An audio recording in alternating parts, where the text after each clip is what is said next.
Jay Crawford, Adam the Bull, Garrett Bush, Dustin Fox, Jason Lloyd, Tyvis Powell, plus, ba-da-da-da-da, you're loving him, Mikey McNuggets.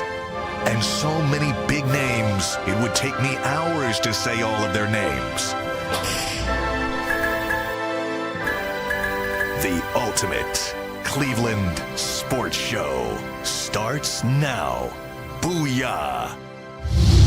Welcome to the latest edition of the Ultimate Cleveland Sports Show, along with G. Bush. I'm Adam the Bull, and Tyvis Powell will grace us with his presence later in the day. We've got Mike, Anthony, and Steve on the other side of the glass. How you guys doing? Everybody good today? I can't hear you. Let me see. Can you hear him? I don't know if it's my mic. I don't know if it's my earpiece or your mic's not working. No. No, you're not on, Mike. So let's move on from you. We're off This is Mike's backup mic testing. That mic is working. That backup mic sound like you in Darth Vader's lair. It looks like the foot pedal is doing great work as usual. That annoying foot pedal. Can we give up on the foot pedal and go with a mic that works? I like the foot pedal personally. No, we can't hear you. We can't hear you. No more testing on the air. I came in in an ornery mood today. I'm already I'm pissed off about Little League right now. There was somebody in the workout room playing music so loud it was like Club Shay Shay in here. They was kicking it. They was I don't know what was going on. That was bad music was irritating me. I don't know, man. I flew. Plus I flew. And I'm always a little out of it after I fly because I take Dramamine. Where you go? I went to, visit my mom. My mom had, I don't think I mentioned on the air, my mom had some surgery a couple of weeks ago to have some cancer removed from her mouth, and they got rid of it all. But I went to see her this weekend, and so it was good to see my mom. But I'll tell you this real quick, and I mentioned this on my podcast, but I'll say it again for those who didn't hear the podcast today. When I first moved to Cleveland, my goal was to get back to New York. New York's the number one market in radio. That was the goal. Mm-hmm. It was never about staying in Cleveland the rest of my life when I first moved here. And I liked Cleveland almost immediately, but it's still, all I was thinking about is getting to the number one radio market in the beginning of my career. And that was it. But as the years have gone by and my priorities have changed as I've gotten older, and I'm like, I don't care about being in the number one media market. My life is good here. I'll tell you, every time, I don't know how you feel, Mike, as you sit in the panel now, but every time I go, musical chairs. Every time I go, Tyvis is running in. I mean, could there be more? Pure chaos right now. I mean, it's just if his mic was working. I mean, jeez. For crying out loud! I'm looking like the golden child. Bro. You are the golden child. I'm we got a messed up Mike. We got Tyvis coming in late. He's driving 87 miles an hour. Actually, now we're going to talk about it. It was 91, actually. 91. See, this is all. Listen, I'm telling you right now, we got to get the radio station in Columbus. They got to let you leave at 8:30. Well, the only reason I'm late. 7:30. The only reason I'm late today is because it was an accident on 71. I hear you, but we got to get you out of there early. They're messing now, around. Thursday I will be late again because I'm coming from the Memorial Tournament. What is that? Golf. You don't know? Golf. Yeah, golf. Yeah, So, all right. yeah. We got to have the local radio station to go to the golf tournament and pretend they know anything about golf. Correct. So just to get that final thought in, the more I go, every time I go to New York now, I'm like, oh, I can't wait to get back home because I think of Cleveland as home now, and it's just, I don't know. Listen, I love where I'll always have love for where I was born and raised, right? But this is my home now, and there's obviously a lot of good people in New York, just like there's a lot of good people here. But I don't know, man. Everything's just, it's so stressful being worried about traffic all the time. Yeah. Folks here don't know what that's like if you've never lived anywhere else. It's so stressful. I think it takes years off your life. And we actually had very little traffic driving from New Jersey to Brooklyn, which is unusual. But it's just worrying about the possibility. It's so stressful. And people are just driving I have a crazy. confession to make about Make your it. confession, Tyvis. What do you got? I hate vacations. Oh, my God. Would you stop already? So I went to Miami. You went to Florida. You didn't have fun? No. You know why? Why? So Thursday and Friday, all I thought about was sports. the show. I watch the shows and everything, and I'm just sitting there with FOMO, like, man, I wish I was there. It's not like there's that much going on right now. So true, Right. But then the thing was, like, I couldn't talk. Like, I couldn't talk sports. Right, but people would come up and be like, well, Tyvis, what do you think about the Buckeyes? What do Yeah, you think right. about the Browns? See, there you go. And it was like a bunch of stuff. And it was just like, that was just all the stuff that I couldn't say on camera, but I was able to say it to other people. But just being away just made me realize, like, I really do enjoy my job. I really enjoy what I do. Absolutely. I didn't need to hit the reset button, though, to figure that out. But while I was in Miami, I tried this pizza. It was this pizza place across the street. It was called New York Roma, something like that. Anyway, it was Brooklyn-style pizza. And I'm like, what is Brooklyn-style pizza? It's this big, thick slice of pizza. Just one big slice of pizza. Man, That's not Brooklyn style. I was like, it was delicious. I tell you that. No, Brooklyn style. It's not Brooklyn style. Whoever told you that is full of crap. No, that's what it says on the thing. Well, they Brooklyn lied style because pizza. there's thick pizza is not Brooklyn style. No, not thick. Like a thought that big, was Detroit. Sbarro. Sabaro's disgusting. No, It's but not I'm New York saying, pizza. Sbarro. It give you that big pizza slice. Yeah. It was like double that slice. I mean, like, I don't know. That's what it was. All right, well, that's not real Brooklyn style. I don't know what the hell they're talking about there. I'm just telling you. I thought that was Detroit. But you liked it? Detroit is thick, Detroit right? is like a deep dish. I thought y'all's was thin, like big triangles. Yeah. No, see, I think y'all missing what I'm saying. I know you're saying like it was a regular, like, but it was just cut pizza. It was large, not thick. Correct. But large. That's not necessarily. Hey, man, the we're case, going to start talking about this girth in a second, bro. Y'all Yeah. the large, thin, swole. That's because you Yeah, took it yeah, there.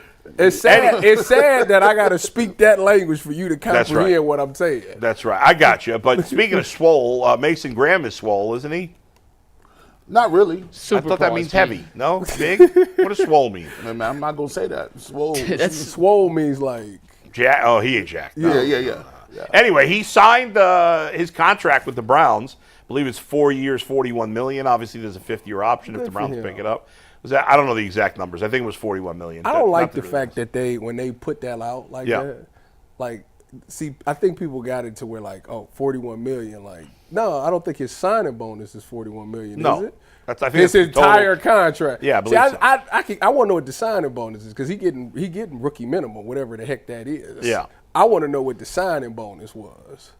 Was it $20 million? Was it $30 million? you get all the money anyway, don't you? So what? I want to know separately. It's ridiculous. The Bengals are having a problem signing their first-round pick. Shamar This Stewart. is asinine. They're messing around. I don't know. No, they want. He They wants something about it's an injury clause that go into the contract, and the just settle it. Bengals don't have it in their Stupid. contract. and they Poverty want it in there. franchise. It's just so Mike all works of this again. is stupid. Can There remind should Bo not that's a be poverty any. Well, franchise. 31 other teams. I hear Mike they yapping in my ear. I can't hear what the hell he's saying. They said 31 other teams got it in their contract. Cincinnati don't. Well, they must do it with some Well, guys. he's I mean, tripping. They tripping, man. They know what it just is. sign him, you idiots. I mean, what is Put it in happening there. here? Like, put it in there. Like, For crying out loud. That language is important. sure is. Dot your I's and cross your T's. So Mason Graham is signed. We'll see if he's any good, but at least You he's got in the- doubts? How could I not have doubts? Would the Browns have a track record of drafting good players that I missed? Mike Hall? Is he good? Is he a proven good player Yes. in the league? I mean, No, he's how not. many games was he out? Suspended. How many games was it? 6? He got suspended like 6 games. So I think Mike Hall is a proven good player in the NFL? no. Come on. He's a proven passer. He was very productive. Here's He what- was? Well, how many sacks did he have? That's irrelevant. Here's what here's what I'm gonna say. Yeah. I was doing. I did my ultimate. You had y'all go back here. I had Darren on for the ultimate Browns. He didn't invite me though. because this dude got 96 jobs. I'm Who would have sitting- known he One wanted to sack, do that? Davis. One sack. I'm sitting there right there on Yeah. just like, wow, man, G. Bush We got coulda- this going on. Yeah. All right, well, I let's was there when watch I this. was like there, kind of there when the barbershop was really taking off. Did a couple of hit pieces on there, and ever since then, man, All You're right. out. Well, you could be on there. You could be on this Saturday. I'm off. I don't work on Saturdays. No Oh, more. well, okay. You just said you wanted to be on, and he invites you. I'm saying I can be on. I don't have anything. All right, so okay. 9/11. Yeah. So I did the Ultimate Browns yesterday with Darren. We dropped it, a day early on the holiday. Yeah. And I was talking to Darren about this, and I was saying, here's what I don't want. If Mason Graham is the 5th pick, Mike Hall is a guy that was your first pick last year. I don't want to see them rotating with nobody. They better be in the first huddle today. Oh, yeah. Shelby Harris. Don't give me. I don't want to see none of them old dudes. Wait a minute. Hold They should on. both be starting. Starting. Yeah, Wait, absolutely. Well, right G, now. that leads us right into our first topic. So let me do an ad read Let's and we get can this read and dive we'll get into this right argument. right into it. Yeah, guys. Our first topic of the day is brought to us by FanDuel. The NBA playoffs still in full swing every night, delivering highlight-worthy performances, major momentum shifts, and can't-miss moments. Whether it's a game-winning shot or a breakout player, there's never been a better time to get in on the action. FanDuel makes it easy to stay in the game before tip-off and live. With player props, performance trends, and same-game parlays, fans have more ways than ever to play smart and win big. New to FanDuel? Well, right now is the perfect time to sign up. Head to FanDuel.com/UCSS and place your first $5 bet. If it wins, you get $200 in bonus bets. Make every moment more with FanDuel, the official sports betting partner of the NBA. So, G, OTAs begin today. The Browns back on the field. They cannot do any hitting things. They are just doing simply 7-on-7s, 10-on-10s, 11-on-11s, going through drills. And we want to start with the non-quarterback storylines. We all know the quarterback battle. That's the biggest storyline we'll all be watching as OTAs camp unfolds. But non-quarterback storylines. Mike, we got to finish this argument. What are you doing? That's what I'm getting to. That Okay. is that Yeah. the thing you're looking most forward to seeing progress? All right. I should have With trusted you how to get Absolutely. Mason not. Graham It's not, and but- Mike Tall Jr. Yeah, what you go? You said. there. I mean, hold there's on. no competition. They should be What together. are we going to learn now? They should I be mean, together on the line. But what I'm saying Yeah. is, you can't just put him in there right away. Why not? Because he got to learn stuff. He's a defensive tackle. What do you have to learn? Let's go. No playbooks. Listen. You Get the hell outta here. You either go Listen, right, y'all- you go left, or you go through somebody's chest. You know what's crazy? That's what you gonna do. You know what's crazy is you a former D lineman saying that. That's you don't know crazy nothing, to me, bro. There's no playbook. What do you mean? There's no playbook? It's only five. It's the same way. There's no playbook. Listen, for corners. G, yes it is. Hey, yes listen, it is. you know why? Yes it is. Listen, corners only do so many things that corners don't even need to be in the huddle. That's true. They don't even need to be in the huddle. They be out there dancing, talking. It's only 5 things you can do. Correct. For a D lineman, it's less than that. No, Are but- you ripping left? but Are you ripping right? It's Are true. you delivering hands on the run? Are you delivering hands on the pass? Get to and it's Jim Schwartz. Get in the backfield. That's what we talking about. Get your ass back there. Yeah. Calls happen. See, listen. What Mike called 1 sack last year, by the way. Yeah. Really I mean, productive. How many games did he play? Well, you said he was a good, proven He player played in in the 8 NFL. games, had 14 tackles, 1 sack, 6 quarterback hits. Hey, he need to be What playing. you mean? Hey, What's wrong with that? Hey, What's wrong with that? I need him to be playing immediately. I need some return on investment from last year.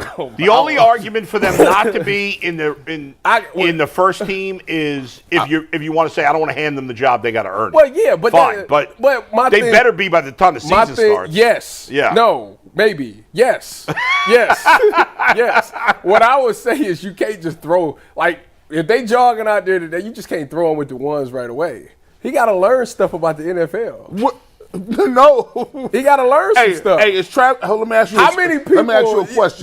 That's the problem. We Is just Travis- be handing the jobs Is away. Travis Hunter trotting out with the ones today?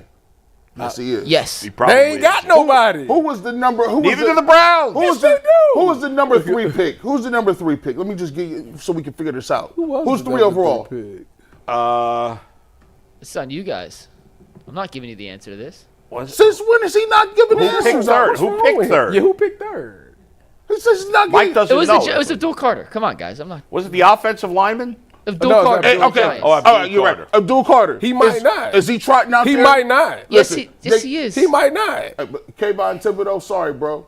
Kayvon Brian Burns- Thibodeau and Brian Burns, he one of- might not. Hey, come on, Kayvon Thibodeau, man. Listen. What are you talking about? He might- just might not Hey, start. he out there rotating them with the 2s right now. But All listen, right, thank you. no. Thank you. No, I mean Kayvon Thibodeau. No. Let me tell you, well, we ain't got no Thibodeaus or Burns. Is You know- Ashton Genty starting today? Yes. Yeah, they ain't got nobody. And we don't either. We got Malik Collins. Who's that? First of all, I played with Malik in the Dallas. That dude, he got a bald head, so you better watch your mouth. Hey, listen, man. All right, people, NFL players that's got bald heads is like on a different level. Like, think about Leonard Fournette. Dude was in LSU with a bald head. Dude was crazy. This dude is you think about Terrell Davis. You think about Adrian Peterson when he shaved his stuff. Like, dudes with bald heads, bro. This guy is trying to sell me bald heads as a characteristic trait. Yeah, by the way, did you just put Leonard Fournette in the same category with Terrell Davis and Adrian Peterson? He did. Yes, he did. Wow, that's a little rough. Wait, first of all, Leonard Fournette in 2017 was a beast. Yeah, he was an average NFL running back. He had like 1,600 yards. But as a career, he was an average NFL running back. Man, but we back to playoff Lenny was real. We back to these defensive tackles. Yeah. Listen, all right, here's the guys that you got on your roster as a Cleveland Browns.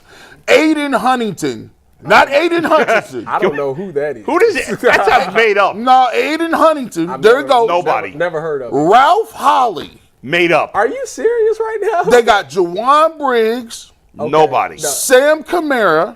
Nobody. Right. Shelby Harris. That's my boy. Washed up vet. Yeah, old as dirt. Chill out. Malik Collins. Washed up vet. He a beast. Those are the guys that That's Mason Graham and Mike Hall got to be out. If those two guys are not starters, it's a disgrace. Starters. Mike and Mason? Yes. Off bat. And I don't, unlike I don't care if I don't care about today. I mean, when the season starts, those two better be starters. First of all, 100%. Let's get something clear right now. Yeah. Okay, it don't matter if they start or not.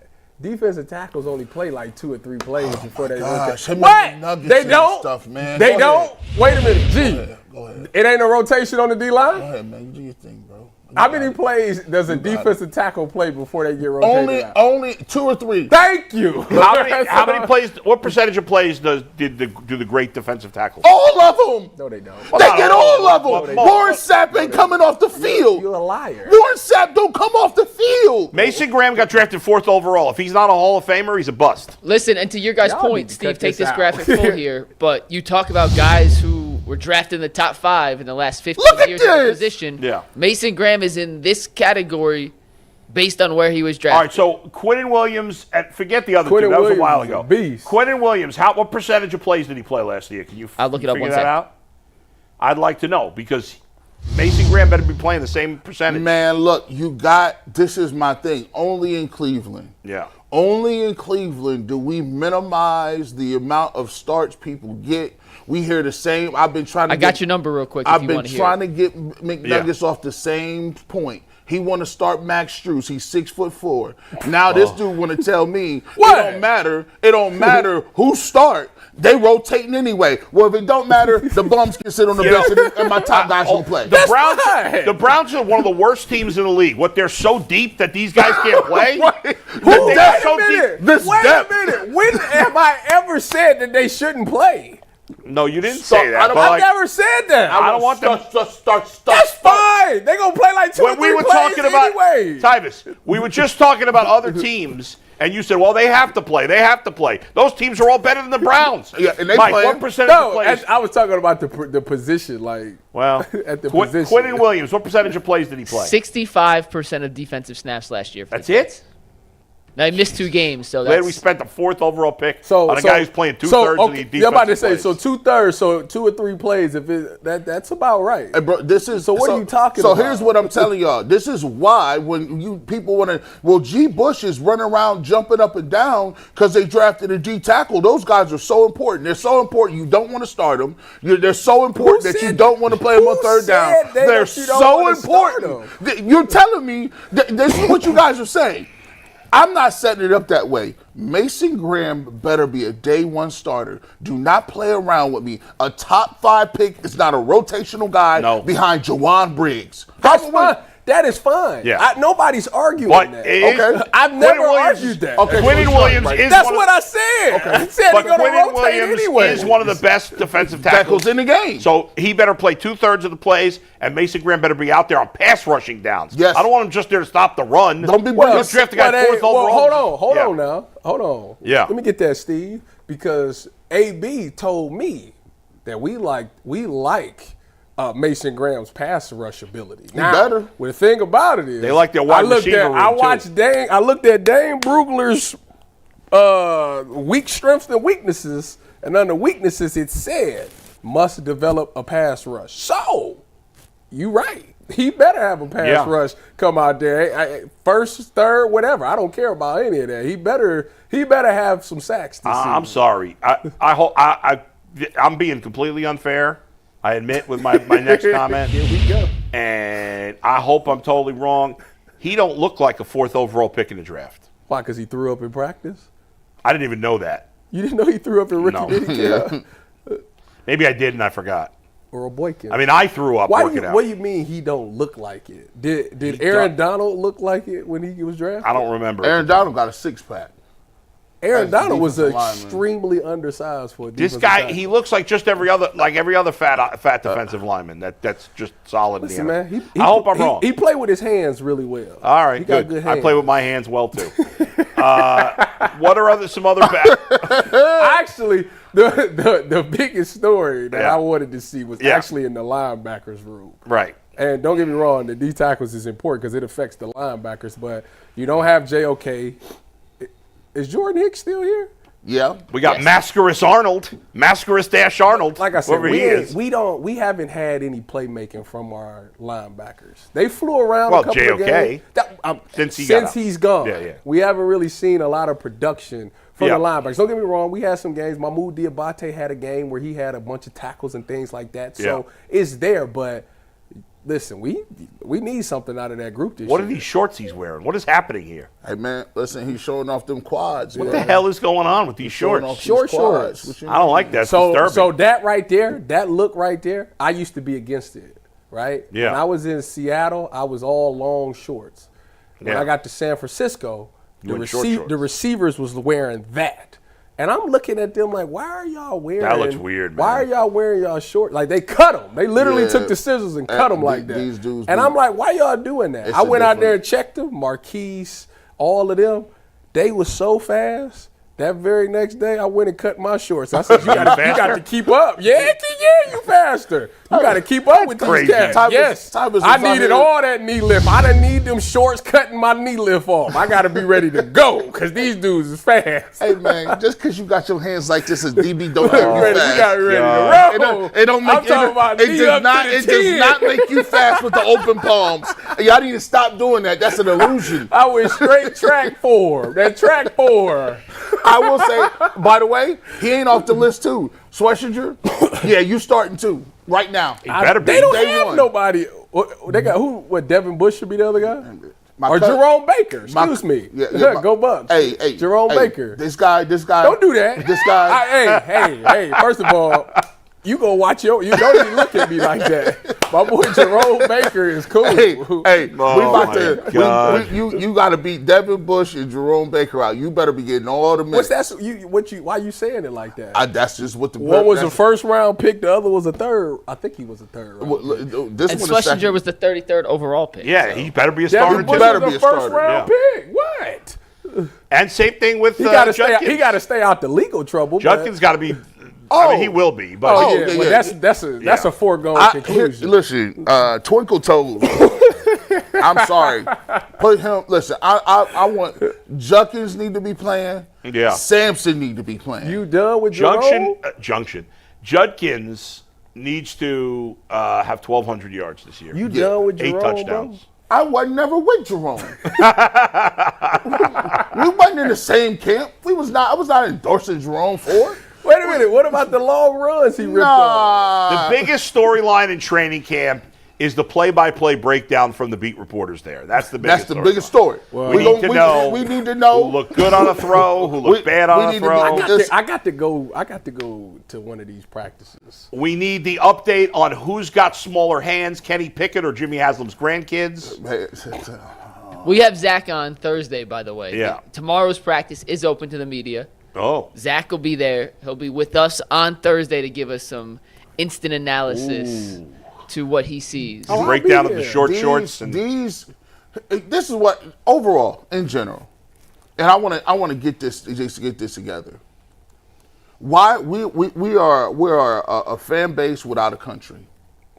We keep talking about how last year it was we're not competitive. We need to get competitive. Now we got young guys that compete, and they're like, oh, I don't know, this is real competition. Who said that? They asked the same question. Stefanski was on his little run, and they said, "Are you guys really competing for all?" He said, "Listen, anybody that's on the field for the Cleveland Browns is competing for a job, a As role. it should be. As it should be. Yeah. If this is a season where you went 3-12, you're trying to figure out some stuff. 3-14. 3-14. There is no reason that you have all of these old dudes taking up roster spots. This is supposed to be a youth movement. Yeah. Harold Fanning Jr. is supposed to get. Look, I'm not trying to need to see pick up no his disrespectful to Shelby Harris. Yeah. But Shelby Harris is old as me out here trying to move around. No disrespect to some of the old veterans. If you're gonna play these young guys, give them an opportunity to play and see what they can do. Because I'm tired of going year after year after year trying to say, well, we don't know what we got. Why? You had a chance to play them. That's right. They should all be playing. I don't want to. My thing is, yeah, you're right. I agree. But the quarterback thing, you got to be a little more delicate. The rest of them, you can throw them in the fire. Get them in there. They either sink or go. swim. The quarterback thing, you got to treat that like. Yeah, you don't want to put a But quarterback in. my thing is, why tweeted out, why can't the Browns be the Jaguars of 2017? Why can't they be? I'm starting to, you know what? Because I I'll sat let you there, say I it. sat there and I'll I let him looked. say I it. was watching this clip and it was saying like teams that flip things around in a year, and it was Jacksonville was terrible in 2016, and then 2017 that's when they made it all the way to the AFC Championship. And I'm just looking at it like, what did they do? Well, their defense was lights out. Okay, that's what the Browns is trying to sell us this year. Is that the defense is going to be better. And they ran the ball well. Blake Bortles wasn't great. He was terrible. Everybody hated Blake Bortles.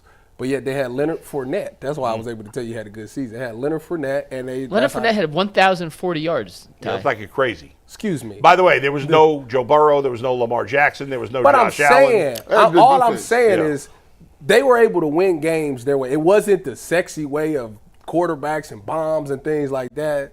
They did it by playing great defense and being effective in the run. Well, if they're to me, when you look at what the Browns did this offseason, that's pretty much what they're trying to do. If they're going to have a surprise successful season, it's going to be with defense and running the ball, most likely. But why don't you believe that they could be? Why can't they go 8-9? Well, they can go 8-9. It's just unlikely. I live in reality. Oh, I could say I any don't. team could go 8-9. I don't live in reality. Well, if you think that's a likely result, then yes, I don't think you're living in reality. Anything's possible. In the NFL, I just think so. When the Browns go 8-9, I want a public apology. Okay. I think there's a lot of got it. times when you look at the NFL season is a vacuum from season to season. There is no real carryover except if you got one or two quarterbacks that's just elite every single year. Say the Chiefs or something. Eagles is pretty good. But other than that, from year to year, it's a crapshoot. No one expected. If you would have said, hey, are the Bengals going to start off being bad last year? No. No one would have said that. Hey, look, the 49ers were a lot of people's picks to get back to the Super Bowl or the NFC Championship game. They were bad last year. It happens every single year. The problem is that the Cleveland Browns have been lumped in that mix more than everybody else. Like, yeah, those teams have 1 or 2 years, and it's a little bit of blip on the screen. They're like, listen, that was just an outlier year. For the Browns, they seem to have these all the time. But I will say this. It's not as if it's impossible for them to win 7 or 8 games. It's not crazy. Would I go into the season picking them to do that? No. But here's the thing. I think there's a couple of spots that prohibit them from doing that is at namely wide receiver. Yeah. I think they don't have the weapons out there to really put points on the board like that. And honestly, if they win 7, 8 games, what does that mean? What does that do for you? It makes me look into the future. If one of the young quarterbacks is playing and they win 7 or 8 games, that's a big different difference. Story. That's a huge difference. I don't even care about the record necessarily. Nope. If one of the young quarterbacks is playing really well, that's what I'm focused on, not necessarily the record. So in a vacuum, this whole season is about having an answer at quarterback. Yeah. Seeing if Yes. you have one or That's you still it. have to get That's one. the only- 1 million And that's why No, if they go 0-17 or 17-0, the only thing we care about is if they have the answer at quarterback after the season. Yes, because if you everything changes. The second that you get, like, think about this. You look at Drake May's numbers, right? Drake May wasn't, look, his numbers ain't crazy. He had like 2,700 15 touchdowns, 10 picks, right? He had 15 to 10. That's 15-10. That is correct. but 2,300 yards, 15 touchdowns. That ain't nothing crazy. 10 But that ain't interceptions. nothing wild. But you see how the outlook on the Patriots is much better than your outlook because they feel they got somebody. Yeah. And now when you go into next year, if you find somebody this year, you could go into next year and the ceiling is like this because now you got 2 picks. That's right. That you don't have to use on a quarterback. When you have, and I don't think Drake May is in this category yet, but when you have, well, obviously he's not, but when you have a great quarterback, every year you have a chance to win the Super Bowl. Yeah. It's not unrealistic. Doesn't mean it's going to happen, but I can go into every year thinking the Bengals have a shot to win the Super Bowl because of Joe Burrow. Yes. So I got a shot. I'm not saying it's going to happen. I'm not picking them to win the Super Bowl, but they could because of that guy. And that's how you go if the Bills have a chance every year. I know Ravens every year. So, like, Ravens. what do you have obviously to, the Chiefs. What do y'all have to see out of these quarterbacks to make y'all feel like they don't need to draft one next year in the first round? It's kind of weird because Because what does that look like to y'all? for a lot of people, it's going to be different. There's going to be a lot of people that is not going to like whoever it is at quarterback, and they're going to move the goalposts a lot. They'll look at games and be like, he threw for 300 empty stats. He threw for 255 and a touchdown. He's getting carried. He come from behind, get a game-winning touchdown. Defense gives up a field goal in the last seconds. He can't finish games in the fourth quarter. There's a small population that will do that. I think the most of us will know it when we see it. That's right. When they had Baker, he came in with that Jets game. Nobody in the city was saying, I don't care who you were, you could have been the biggest hater or the biggest shoulder rubber of Baker. You just knew, oh, okay, that's it. You could tell the team just was different. Yeah, Like the offense and everybody just played differently when he was the quarterback for some reason. You never felt you was out of a game. Even if you was playing poorly, you never felt like it was the score was too big. The defense seems like they wanted to go get the ball back for him. Like, that's the type of stuff that you want to see. So for you, it's not necessarily statistics. No, you know me. I'm Mr. 4,500. I'm the one who keep it real. I like going to play. I like numbers. I'm the numbers guy. Yeah. But he might not. Whoever the quarterback they're is, not gonna get that. Might not have. First of all, if he's throwing the ball that much, They don't have a ton of weapons either. they don't got weapons like that. You got to be realistic in what is actually possible versus not. G's right. If we see it, we're going to know it. You know it. And you if don't you always don't- know it. No, you don't. But you're going to get a good idea of whether or not no, someone you don't can play. because you'll have an idea if it's not there at all. But you're not going to. We're definitely not going to know for sure in 5 games. But that's the scary part. But my thing is, Go ahead. I think you do to some degree know it when you see it, but my thing, some what guys makes do the take whole longer. thing scary to me. Here you go. Talk to him. Is you have to know because let's say the Jaguars stink and they end up with the 1 or 2 pick. Right. Yeah. Like, what do you do? Well, do you really not take the quarterback? The bottom line is it depends who the quarterbacks are, how sure you are they're going to be great. Unless you're picking 1 or 2. If you're not at the end of this year, if you're not sure about Shador and you're not sure about Dylan Gabriel, and you have the first pick, and next year the first overall pick, whoever that may be, seems to be a slam dunk, no-brainer, next great quarterback, you take him. It's that simple. So it's a no-brainer if that's the case. And my exact no-brainer is if you got these 2 dudes and Kenny Pickett and Flacco are not head and shoulders better than these 2 rookies, the no-brainer is you playing these young guys. As well, I would not. It does you no good. It's the dumbest thing in the world. If you, as a businessman, why would you sit there and say, okay, well, I got this asset over here. I at least need to know if this asset is going to work for me. That's right. And in that case, why did you wait? Think about it. If you were not sold on nobody, why would you waste a 3rd-round pick, a 5th-round pick, and not to and by the way, you traded the 2 6s to get to 5. Why would you trade those? Why would you pick those players and then waste them? You could have used that to build the team better. You could have got a receiver in the 3rd round. You could have got some other things and then just said, we're going to be terrible with Pickett and we want this quarterback. Why would you waste your assets like that? When they traded that 5th for Kenny, was it this year's 5th? Yeah, it was. Well. So to me, everybody should be wanting to see the young players play. You should, because at the end of the day, it gives you an idea of what you need to do. A, the city will be energized. B, and by the way, this right here is the real way you get out of the Deshaun Watson deal. It don't matter how much Deshaun Watson is making if you got a 5th-round pick or a 3rd-round pick starting for you. By the way, I saw a couple of crazy trade rumors. Don't know where either of them came from. Are you trying to whisper something to me, Mike? Yeah. No, I was talking to those two. Oh, okay. Albert Breer mentioned that the Browns were interested in Chris Olave. Go Bucks. No chance to get. How are the Browns getting Chris Olave? That was wild. Somebody tell me what they're going to trade. You're not trading a 1st-round pick for him. But he don't really be amping nobody up like that. Breer don't. Oh.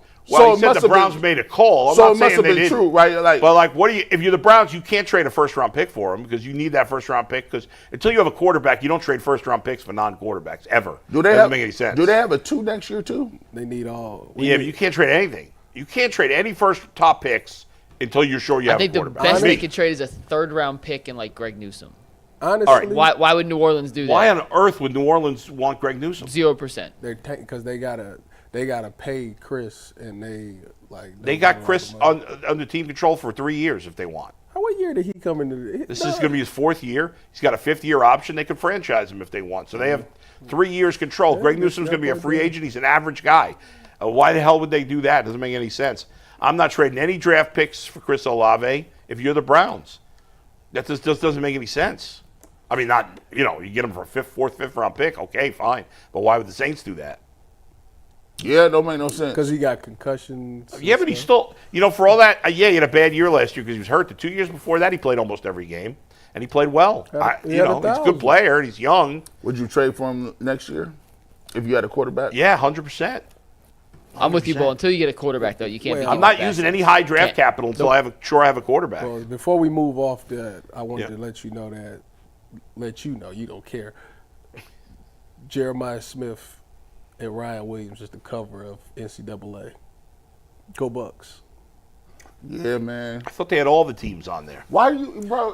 Cover? You were supposed to be getting on NCAA, bro. You still doing that Madden stuff? You ain't learning about that? I don't play Madden. The crazy thing is, bro, when you're a football player, for some odd reason, you don't play football video games. Who says who? Me. Bro. It's like all day you spend all day football. Then when you get some free time, boom, you gonna play the game. I mean, is Cardell getting the game? Were you playing MLB The Show? I got it. Is Cardell getting the game? What game? NCAA. I don't know. He played the duty a lot. He a Call of Duty guy. All right, Mike. Let's talk a little bit about those Cleveland Guardians who had a very successful series against the Tigers this weekend. They did lose last night against the Dodgers. But we'll get into that after a quick word from Buckeye State Credit Union. If you never heard of Buckeye State Credit Union, let me introduce you to your new favorite financial partner. Buckeye State Credit Union is a local institution offering everything from checking accounts to home equity lines of credit and auto loans with some of the lowest rates in Northeast Ohio. Their Cleveland branch is in Shaker Heights, which is one of 5 different locations across the state, making it easy to find one near you. Can't get to a branch? No problem. They make banking simple with digital banking. What sets Buckeye State Credit Union apart? They make banking personal and convenient at Buckeye. Their focus is you. Their core values: connect, simplify, and adapt guide everything they do. They bring people together, cut through the clutter, and are innovative. To learn more, visit buckeyecu.org. Buckeye State Credit Union, your money simplified. Before we dive into the upcoming Guardians games and recapping what happened over the weekend, a quick reminder that Friday's Guardians-Angels game is right here on WKYC. On Channel 3, it's one of 10 games throughout the season that will be broadcast on WKYC. We'll have some preview coverage on Friday with some Guardians guests, and you can check out all the WKYC coverage beginning at 7 p.m. on Channel 3 before the Guardians-Angels game. Have you guys ever seen the baseball movie Angels in the Outfield? Of course. Great. I thought that was terrible. Wasn't Danny Glover the manager of the Angels in that movie? Yes. Or was that Rookie of the Year? No, that was Was Danny Glover Rookie of the Year? No, Rookie of the Year. The manager is black in that movie, That but he's wasn't not Danny Danny Glover. Glover. Hey, Danny Glover. Tyvus thinks all black people look alike. No. You sure that wasn't Danny Glover? No, it was not Danny Glover. Hold on. Tyvus, you were correct about this. Danny Glover was the black dude Hollywood tapped on the shoulder and said, yes, we're going to give you roles. Was Danny Glover the manager at Angels in the Outfield, Mike? He was not big, little bit. I don't know that actor's name from Rookie of the Year. And then His assistant, the pitching coach, was Daniel Stern from. Yeah, Danny Glover. You're correct. It was Danny Glover from Angels in the Outfield. Correct. Who was the manager in that movie, Rookie of the Year with the Cubs movie? That guy, I don't think I'd ever seen him in anything before. Hey, I man. think that was Danny Glover. No, Hey, man, but that was Danny Glover in The Color Purple. Definitely. and in what do you call it? The Die Hard trilogy. Die Hard. No, not Die Hard. The ones with Mel Gibson, not Die Hard. Oh, the Mel Gibson. Was it Daniel Stern? No, Daniel Stern's the pitching coach. What is his name with Mel Gibson? Not Die Hard. I know what you're talking about. Oh my God, Yeah, that's crazy. It was he and Mel Gibson were partners. Yeah, it was a cop movie. I know. I can't. And Why can't I I'm think drawing of- a blank. there were like four I of know them. exactly what Remember, you're talking Chris about. Rock was in like the third or fourth one. He played Danny Glover's soon-to-be son-in-law. Lethal Weapon. Lethal No, Weapon. and he Lethal did stay with the Die Hard. Lethal Weapon. Yeah. Dang, I'm salty. We Lethal supposed to be Weapon. How do we know? we Joe supposed- Pesci was in number 3 or 4 or whatever. We're supposed to be the elite that was conglomerate bad. of We gotta trivia know that. analysts of all time. We're supposed to know everything. So guards, Tigers. We'll talk Yeah. about the Dodgers in a sec. But Yeah. 3 out of 4, they won the first 3. Scooble was incredible on Sunday against a Great series. less than top lineup from Cleveland. They took some of their guys out, and Scooble obviously mowed them down. But I both love to that I win- keep people peering. I've heard a few people say, "Oh, it was a bad lineup." Their whole lineup sucks. What do you mean bad lineup? I was gonna say that's kind of funny because They have 2 good hitters. I mean, that's and it. they both had a chance. But Bull, Yeah. we came into this series knowing Yeah. it could go one of 2 ways to win the first 3. Yeah. How big was that for this Cleveland team that Oh my God. Has Well, needed first of statement. all, people were embarrassing themselves before that series. The season's over. They're out of it. They're gonna. There's only 2 teams in the American League more than a half a game better than the Guardians right now. For all the complaints, the lineup's been terrible. The starting pitching's been up and down. Clase sucking early in the year. For all the complaints, the Guardians are tied for the 4th best record in the American League and only a half game back of Seattle for the 3rd best. Only the Tigers and Yankees have significantly better records, and the Guardians just kicked the crap out of the Tigers 3 out of 4 games. Of course, they lost the last one with Scooble. Tanner Bybee was great in that first game on Thursday, and Gavin Williams pitched great in that series. Cecconi pitched really well in that series, and he's a talented guy who maybe he's kind of put it all together. Ortiz got off to a bad start, and then he settled down after that. So they played great in that series. What are you going to do? When Scooble's that on, you're going to lose. And he was on Sunday. But to win 3 out of 4 in Detroit, I knew everybody. That was knew- impressive. Everybody knew they was losing that game. When you see Scooble was on the mound, I was like, it's done. you knew he was ending that losing streak. Boy, here's the reason why, man. There's a lot of people that, the Guardians do this every year. They won't die in May and June. They're not going to die. Never. And so, Almost never. And so if they won't die in May and June, people will start to they already fast forward July and August because they want to get to September. Yeah. And they already extrapolated, okay, who you going to get in the first? You going to play the Rays. You going to play the Tigers. You going to play Minnesota, Kansas City. Who you going to play the first round? But when you get to that second round, they're looking at it as like, okay, yes, this is peaked. This is it. Here's the thing, though. Here's the thing. Here's why we shouldn't have that attitude. Because He ain't wrong, though. who are you scared of in the American League? I get it. I get they lost to the Yankees last year. I get that the Yankees are playing really what's well. crazy? Their roster is not that great. I'm telling you. You predicted that they wouldn't even make the postseason. I know, and right now I look really bad on that, but it's a long season. The reason is They're going to make the postseason. The I was reason wrong, is but- the Yankees literally. We've seen this before. Yeah. The Yankees can literally be getting outplayed the entire game. Yeah. You get 5-6 strong innings. You get 3 runs. You got a bunch of guys on base. You're doing your thing, and then all of a sudden in the 7th inning they get a walk, an error, and and a 3-run home run and the Well, game is tight. all right. That'd be killing your soul. Well, we'll man. see. Listen, Stanton was great against them last year. Killed He's been us. hurt the whole season. We don't know when he's going to play. When they playing us. Soto killed the Guardians. Killed He's not us. on the Yankees anymore. They still have Judge, but he's struggled in the playoffs. Cody Bellinger and Paul Goldschmidt have been pretty good. I don't trust those guys like I did Juan Soto. I didn't even the rest know of they their had line, Goldschmidt. yeah. When they get How him? you gonna say you know that Cody Bellinger was the ex-Cub? I know, and he wasn't that good. He's up and down. Wow. He was having a terrible season. The last 3 weeks he's gotten hot, and now he's doing better. He's a Goldschmidt's hot been and really cold good. player. He's an I injury didn't even know I prone had player. Goldschmidt like that, bro. Yeah, and Goldschmidt's doing nice, but Yeah, he's been very good. the Yankees are getting much better starting pitching than I thought they would. That's been the difference for them. All their starters have really pitched well. I did not expect that, especially when Garrett Cole got hurt. But, okay, there's nobody else they can't beat in the American League. I get it, and I think they can beat the Yankees. It's easy to say they can't because when it comes to the Guardians and the Yankees, it's just like with the Cavs. Show it to me because we keep losing to them. So I get it. Yeah. But the Guardians I think will go to the playoffs, and we'll see. Now, remember, Shane Bieber's making his first minor league start, I think, today. David Fry's in AAA. David Fry is going to be back in a few weeks. They're finally going to call up some of these young guys. I think they'll call up Kafis this week probably. Santana might even go on the injured list. We'll see how banged up he is. But DeLauder? Their rotation, DeLauder hit his first home run of the year, after coming back from the injured list.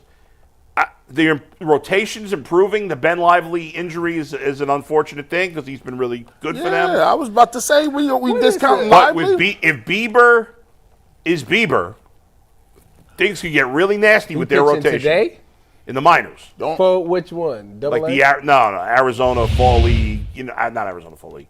The low minors, like the 18-year-olds. Only way I see them being straight up contenders is two things. One, Gavin Williams got to be at the level of Tanner by the end of the year. Well, You got to be what? He got to be at the But level here's the of Tanner thing. by Here's the why, end of the year. and I know a lot of Yes. people are frustrated with Gavin Williams because he was fantastic against the Tigers, and then he stunk yesterday against the Dodgers. But let me say this, and yes, he's been inconsistent, no doubt. Leads the league in walks. Oh, yes, it's a big problem. He nibbles too much. He doesn't trust himself. That's why he's always tinkering. We were talking about this yesterday. He tried a sweeper. He was trying to sinker. He threw a couple of sinkers in this game. He's tinkering too much because he doesn't believe in himself enough. And that's a problem. And that's something they're going to have to work through. But I think when Shane Bieber comes back, he takes the pressure off everybody else because you have the proven veteran, the guy who's done it in the playoffs, and it makes everybody kind of relax a little bit and know that the pressure's not on them. And if Gavin Williams is the third or fourth starter, you'll be fine there. Again, Slade Cecconi's got to do it a lot more, but Ortiz has been solid. Bibby's coming off his best start of the year. I think the Guardians are a legitimate threat. I hate their lineup just as much as everybody else. Their lineup sucks. I don't try.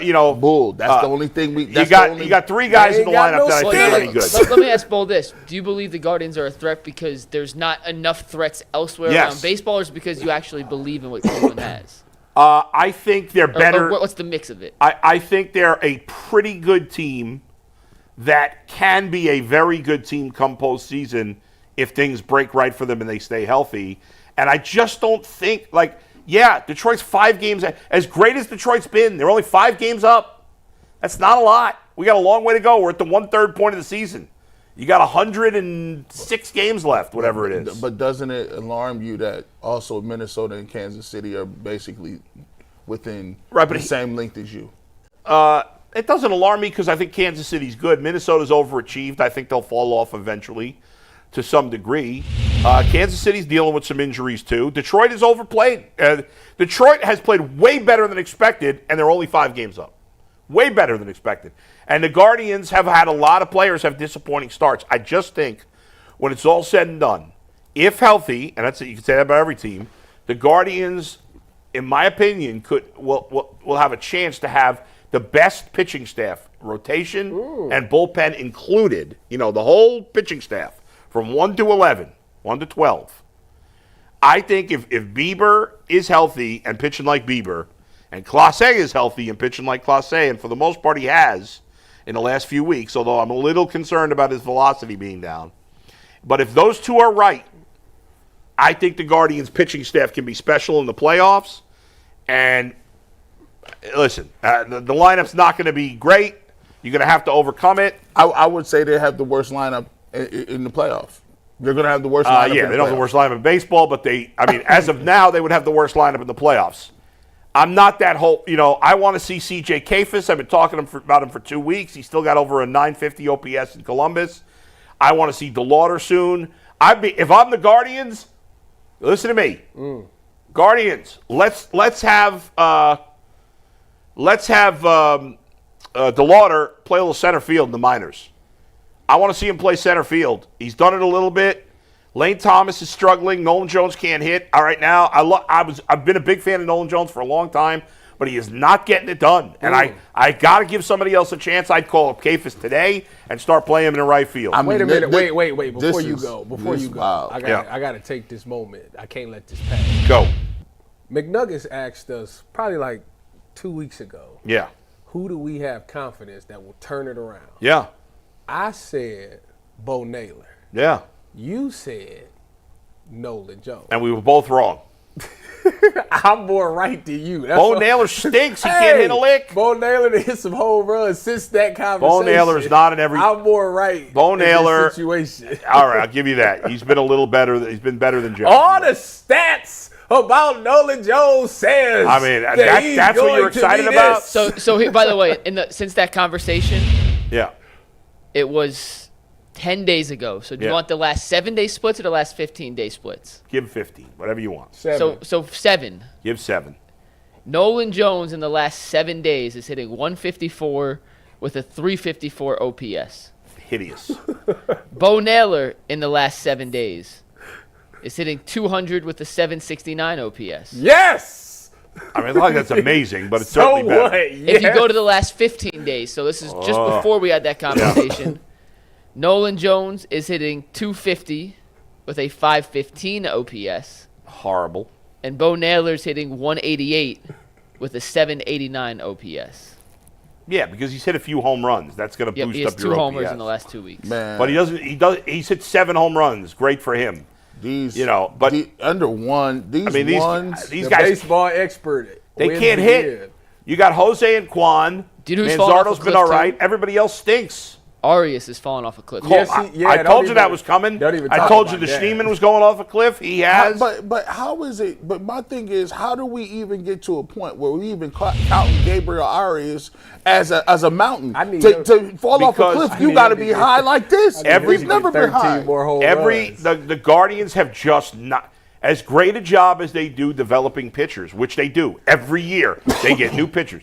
They have not been able to develop these hitters at all. I mean, Stephen Kwan's the only guy. Didn't the Rays have a season where they switched their hitting coach and then they start hitting a bunch of home runs? Yes. It was like 2 years ago. I don't remember the switching pitch coach, but they did have a couple of years ago. They hit 1 million home runs. Yes. Bull. Let's be honest. Let's be honest.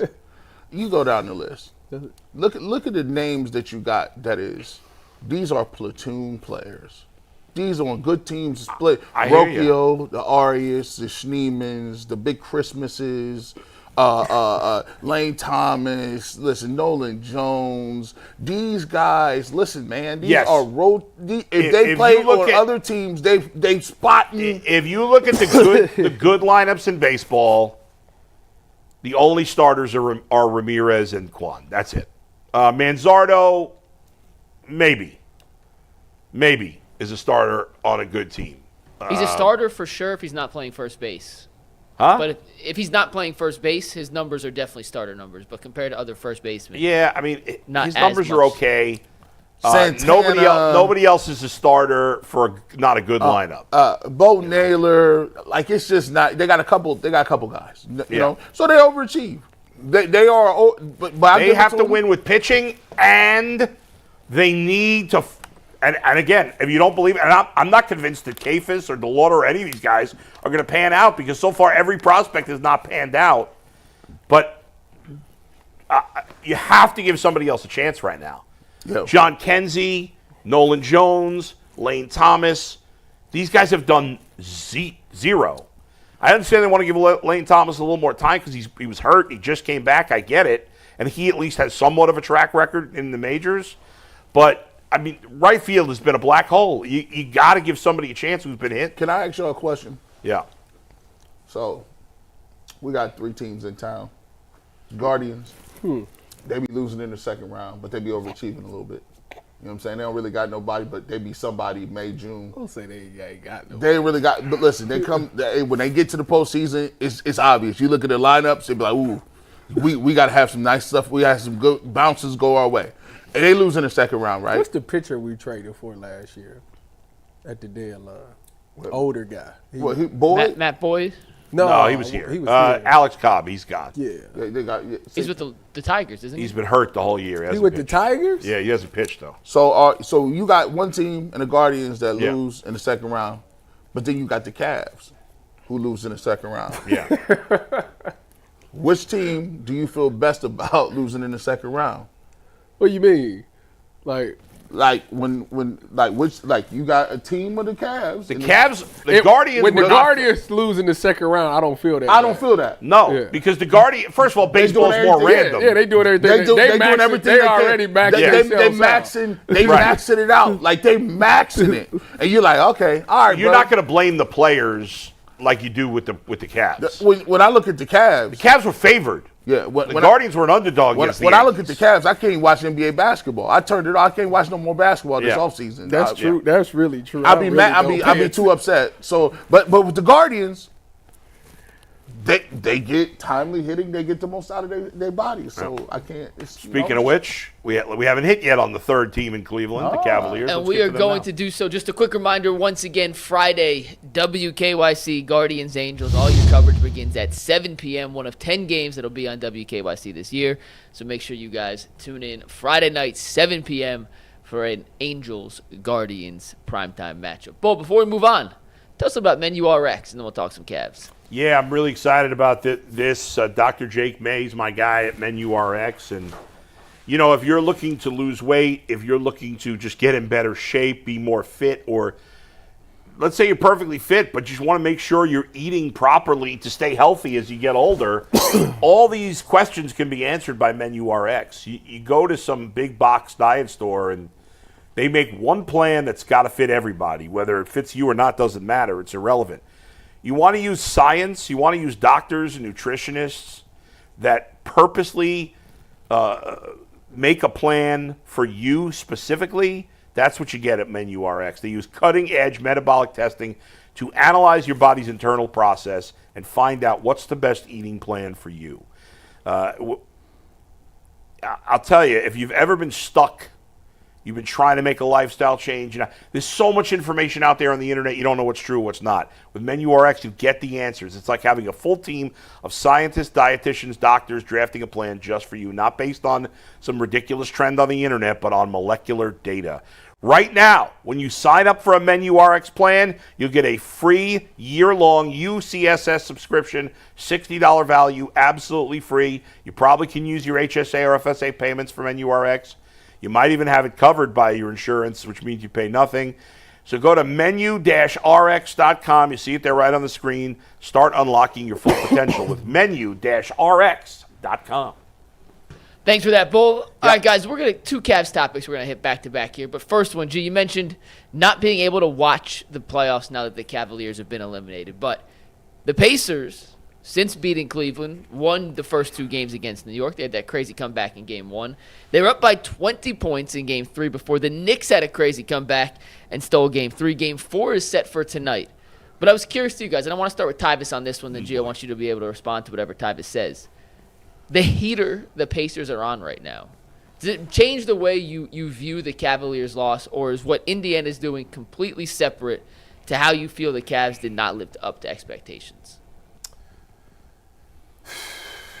Listen, I've been going back and forth with this one because you do look at the Knicks and you look at it like, okay, like they are getting bullied, if you want to say that, bullied. But I don't think it's necessarily them getting bullied. Like, the Pacers just play at a different pace right now, and everybody can't keep up. I mean, they hitting some tough shots. Guys is finishing incredibly well, and they playing some really good defense as well. Coach Thibodeau, I don't know what he got going. He be rotating his bigs. He got people coming in that I ain't never heard of. Who is this Wright dude that keep coming in for the Knicks? So the Pacers is just on an all-time heater right now, and I think the Cavs just caught the bad team, got a team that was hot, and it is what it is. And obviously injuries played a part of it, but I just wish it was more competitive. I think that's the thing that bothers me the most is that it should have been more competitive. It was too many times that it looked like the Cavs just completely folded towards the Pacers. And like I said, after game 2 of the Cavs, when Tyrese hit that shot, like they never was the same after that. They never truly bounced back after that loss. So that's the one thing about that series that bothered me the most. So I think that the Cavs deserve the criticism that they got, but you can't deny the fact that the Pacers is playing absolutely head above shoulders right now. G? That's what I was sitting there. You know what I was doing, Bull? What? I was in my head. I was going down. I said, man, I got to go down to, pick up my dry cleaner. I also wanted to go see if I could look at my old East Bay magazine, to look at some shoes from like 1986. And then I was going to think about going and trying to get Tyvus into some NCAA college football. He said, gee, what does it got to do with anything? Those are all the things I think about instead of talking about the Cleveland Cavaliers. And they don't get a pass. They don't get any. I didn't say they got a pass. They don't get any sort of consideration for how the Pacers are playing. They don't get any. You can't deny that the Pacers is playing unbelievable. Well, here's the thing. What if the Pacers blow the series? Then the Cavs choked. The premise is this. Yeah. The premise is this is the premise that I come with. The Cleveland Cavaliers, the premise is because of what the Cavs did in the regular season in their record, people are going into these arguments saying that the Cavs are better than the Pacers. They are not. Stop. They're not. The Cavs are not better than the Pacers. They're playing over their heads. No. They beat you soundly 4-1. It wasn't close. Soundly. When you got game. Why? Here's the thing. This series was over when they did this. The series was over. You got into this series as 2-1. You got Darius Garland back. You had Hunter back. You got Mobley back. There was nobody on the injury report. Nobody. Y'all got beat by 60 in game 4. Did they lose by 60? They were down by 60. But it ended up being 20. They got down by 41 was the biggest lead. Might as well have been 100. That was the series right there. That's the pivotal game, and it looked like they just looked What was like that, 2-1 you said? It was 2-1. You had a chance to tie this thing back up, and you got beat by 40. That's crazy. Yeah. That's wild to me. And people was moping around, looking around. And here's the bigger part of this. It's just not 1 year in the vacuum. You're not better than the Knicks. Who? The Cavs. You don't think the Cavs? I disagree with that. I was about to say, you don't think the Cavs Watch is better than the Knicks? Watch this. Tyvus, this is the way this works. This is sports. If the Cavs lose in the second round, and they've been losing in the second round, how is it that we do mental gymnastics and say that they're better than the Knicks? The Knicks move further along than we are. Who did the Knicks play last round? They beat The Celtics. defending NBA champs. The Celtics. Oh. What are we talking about? Yeah, never mind. This is wild to me. This is only in Cleveland, Ohio. This is only in Cleveland when we do this. And they be like, oh, G. Bush is going off again. What is he talking about? You lost head-to-head against the Knicks 2-3 years ago, and it wasn't close. It was 4-1. That was 3 years ago. Well, guess what? You can't say a team's better because they beat you 3 years ago. But he just gave you a reason why they're better now because they made it in one round past and they're playing the same team and they're down 2-1, the exact same situation. They played 4 times in the regular season. Cleveland beat them 4 times in the regular season. They beat the defending champs, Mike. Get them out of here. They're impressive, but styles make fights. Like they outplayed Boston, but that doesn't mean what they did against Boston doesn't mean they're better than Cleveland. If Styles, right now they are. If Styles make fights, Cleveland style being soft don't work against nobody but the Magic. What are we talking about? Like, you lost to the Knicks 4-1. You lost to the Celtics 4-1. You got smoked by the Pacers 4-1. In which Did world? we really get gentlemen swept 3 years ago? Yes, and we're sitting here talking about we're better than teams. That's You're not. insane. Who are you better than? And the Magic pushed you to 7. It's wild. It's crazy. The Pistons just pushed the Knicks to I agree with a lot of what you said, G. I mean, It's not refutable. Yeah, there's no way to prove the Knicks are better than the Cavs. Yes, the Knicks. They okay. As constituted. Okay, so it's his opinion. That's what I'm saying. I disagree. your opinion, I disagree then with his opinion, yeah. I don't think people that could get knocked out in the second round could point to teams talking about we better than them. The Celtics? Who? No, what I'm talking about the Cavs. No, I'm saying the Celtics. And the Cavs ain't better than the Celtics. So the Celtics can't point to teams and say they're better than them? The Cavs are not better than any three of those teams. The Celtics, the Knicks, or the Pacers. And nobody will ever, you can't even refute it. I'm asking, where was the game sevens? Where was them? This is gentleman's sweep. This ain't like they was tied up and going to game 7 and it was hard fought. Yeah. They got beat in every conceivable way by these teams. So and what- we are saying so we should feel confident. So what this happened- franchise has made the postseason 4 years in a row. They have one series win against a team over 500. One. And that was against Orlando last year. Who finished, 40-something wins, whatever it was. They were just above That's 500, it. yeah. They beat a non-NBA team in the Heat this year. They lost against the Celtics. They lost against the Knicks. They lost against the But Pacers. what if- They lost in the play against the Hawks. To argue right now that the Cavs are better than any of these teams is No. silly.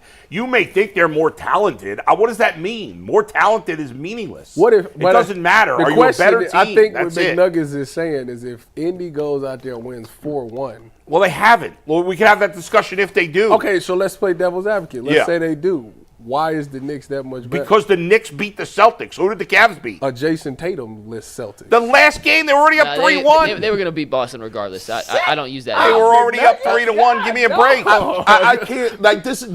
You would never. Why would you even want to make the argument that the Cavs are better? I'm not giving them that, bro. And Donovan Mitchell says so. Yes, we are hard on the Cavs, and yes, we should be hard on the Cavs because this is not what we want to get to. And the reason I'll be mad about this is everybody in here be talking about LeBron and why they don't want LeBron and LeBron is. You don't want LeBron because LeBron holds you to standards and holds you to certain levels. It's not acceptable. Wait, and you know if who said they didn't want LeBron? A lot of fans. a lot of people Well, will. you want to get to that part of this? Anybody say they don't want LeBron They're kind of to themselves. They're kind of themselves. They do that because you want people to make you feel good about losing in the second round. Like it's not Jokic don't care about nothing. You know what he said? This is a team that won a championship, right? This is a team that won. He said we got to do something. We got to figure something out. Like this is like the high stakes is here. That's right. G is 100% right, by the way. And arguing if the Cavs are better is silly, Mike, because right now, the Cavs are not better than any of these teams. None of them. And I don't want to hear it because they've beaten nobody in 4 years. They have been a huge disappointment. They won all these games in the only reason we say they're better is because they won games in the regular season. The regular season don't mean anything. It is meaningless. You want to argue against that? No, So you're going to jump in? Don't think the Knicks. No, I was just looking at you. I don't Yeah. know why our wavelengths aren't synced All up right. today. Thought I was talking in Jeezy earlier when I was talking to you and vice versa. So The I was Knicks just looking at you. beat two teams this year in the playoffs that are better than any team the Cavs have beaten in 4 years in the playoffs. That's not true. The Pistons aren't better than the Magic last year. You shat all over the Pistons all year, Ball. did. That's Like the fair. whole Hey, season, you were like, did. it doesn't. Hey, let me you tell you can't something. Mike, flip it Orlando now. couldn't shoot to save their lives. They had one player. Let me tell you something. Say it again. 1.5. Detroit, let me tell you something. The Pistons have one player. Detroit, I'm gonna tell you what. That's fair. Detroit next Malik year. Beasley is good. Detroit next year. I'm telling you. Even if you wanna Cade argue that. Cunningham, one of them Thompsons. Listen, I take one of them They're Thompsons. coming. By the way, if the Knicks do win Balls. tonight, Yeah. then the conversation's over. Yeah. Conversation's What they over. doing, McNuggets? What Who? the Pistons But- doing? But On the the bottom, rise. there's no. I don't want to I hear. know what you're trying to do, Ty. I know what you're trying to do. Listen, I don't want to hear that the Cavs are more talented than the Pacers. I don't give a rat's ass if they are or not. It's irrelevant. I mean, It's irrelevant. I I'm don't not hear, arguing. Oh, they're the more. Pacer stuff, I'm not arguing with. Yeah. It's the prematurely crowning the And Knicks anybody for that doing doesn't something want they haven't done LeBron, yet. I saw this stupid trade rumor. Yeah, well, let's get to that part. All right, go ahead. Because Go ahead. that is Go where ahead. we're going next. Yeah. But we're going to talk about a LeBron trade proposal and how fans would react if LeBron came back. Brought to you by FanDuel. You can bet on NBA trades, by the way. If you want to bet on some trades, FanDuel actually has some props if you dive into the deep depths of the sportsbook to bet on certain player trades.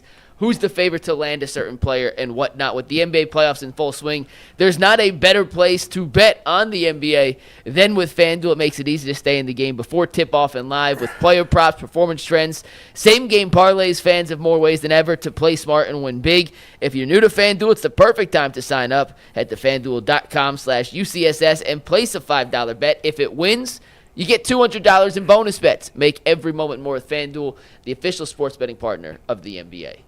Now, let's start by saying the Cavs are not getting LeBron. It's not realistic. And this got brought up because on his podcast, Bill Simmons, who likes to throw out random trades, and prefaces said random trades with, I don't even know if this is compliant with the cap, so don't aggregate this. And it always gets aggregated regardless. Right. So he threw out a trade, which, by the way, does not work under the cap. Right. So this trade, we could talk about it, and we'll talk about the reaction to it. Yeah. Does not work, for the record. It does not work. But he suggested, no, it does not. Jared Allen and DeAndre Hunter for LeBron James. Can you imagine, G. Bush, you're sitting at home, and obviously the trade's not realistic, but can you imagine being a Cavs fan and somebody says to you, you could get LeBron back for DeAndre Hunter and Jared Allen, and you're like, nah, I'm going to pass. What level? I would ask you, are you high? What level of insanity, drugs, just brain damage? I don't know. You took too many hits. Do you have to be to say, nah, I'd rather have this nice sixth man and a center whose game was fashionable 30 years ago? There's no way that people said they wouldn't. Was this on the internet? I guarantee you 40% of our fan base would not want it. It's about 40, 45. I'm putting a poll up. Yeah, There's so G, no way that Tyvis, people you don't weren't here want before the LeBron show. With DeAndre. People can say, I don't want the drama. I don't want the drama. Then they ain't been watching. Then they not sick to their stomach. How many for the NBA past finals 3 have the years. Cavs gone to without LeBron? 0. How many have they gone to with him? 5. Okay, I'll take him back. You want to say, he's not the same player? He's still a second-team All-NBA! This is wild. Here's the problem. We do this. I'm just saying, we do this in this city. Big time. We do this. Yeah. We overinflate the guys that you got, especially if they're good guys. If they're guys we that love you. them. Well, Yeah, listen. People really think that Jared Allen is like he's a difference maker. Yeah. And you're like, Where would you put him as centers in the East? Who would you rank him? Somebody said to me in my podcast that he's the 10th best center in the NBA. That seemed wrong. I know according to PER, he was the 10th ranked center.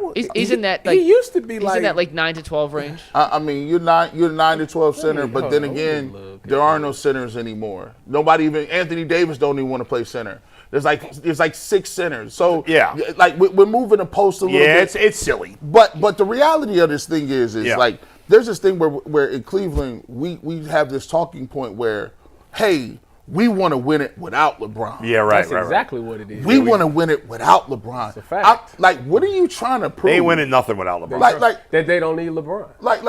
That's like somebody saying, hey, dog, I'm gonna give you a lottery ticket, right? How much is it worth? Yeah, it's $10 million. Now I want to work for my $10 million, dog. I'm gonna work, bro. What are you talking about? You take the lottery ticket. I don't know what you're trying to prove to feel good about yourself inside. Is it gonna feel better if you win it without LeBron as opposed to with him? I don't understand. It would mean that you officially moved from the LeBron era. Who cares? It's not right now. Who cares? I want to win it. I want them to win. I That's all I care about. I'm just telling you what people think. Like it's crazy. Right now, this franchise's shadow is in LeBron's shadow. And So what? They're trying to move it out of that. And then when people start talking about all the drama that comes with it, What drama?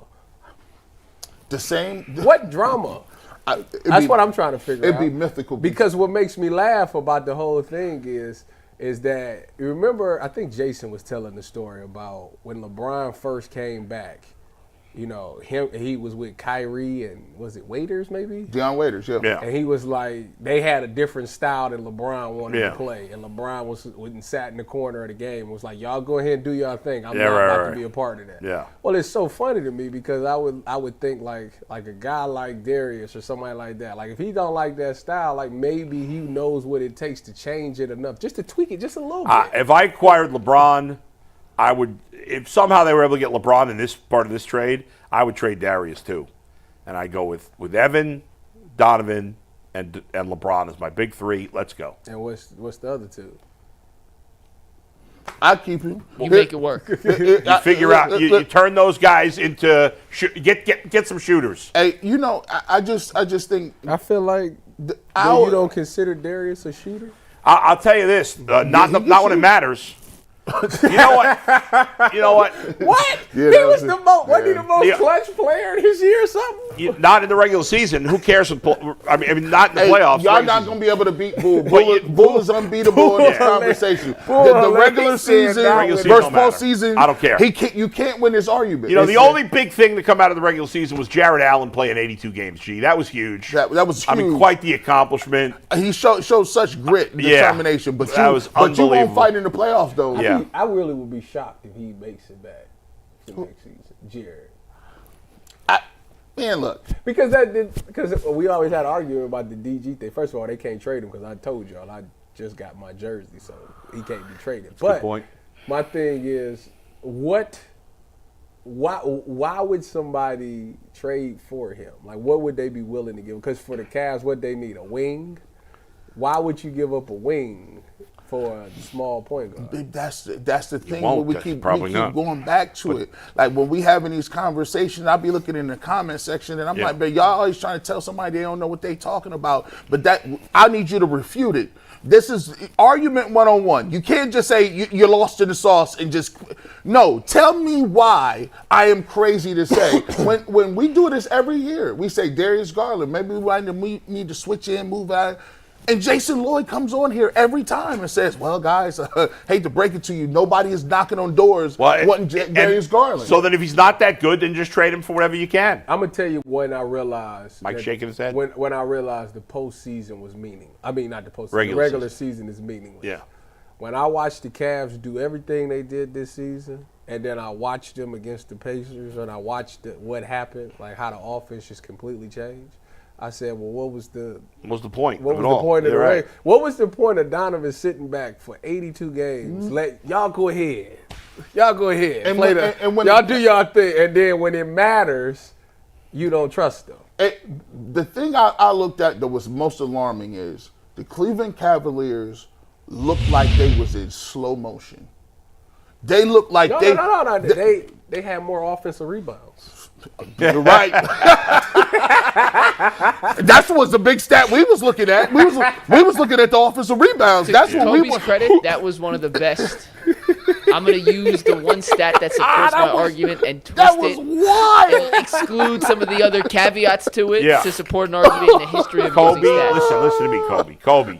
We all gave you your props for turning this team around. We gave you your props, all right? We gave you, people bent over backwards to embarrass themselves saying you should have won Executive of the Year. So we did 82 conversations on this show about Ty Jerome, who can't make a basket when it matters, being Sixth Man of the Year. People were apoplectic when he lost. It was in his shirt. So let's get a team that can actually I don't care about regular season awards. I don't care about stats. I don't care about regular season anything.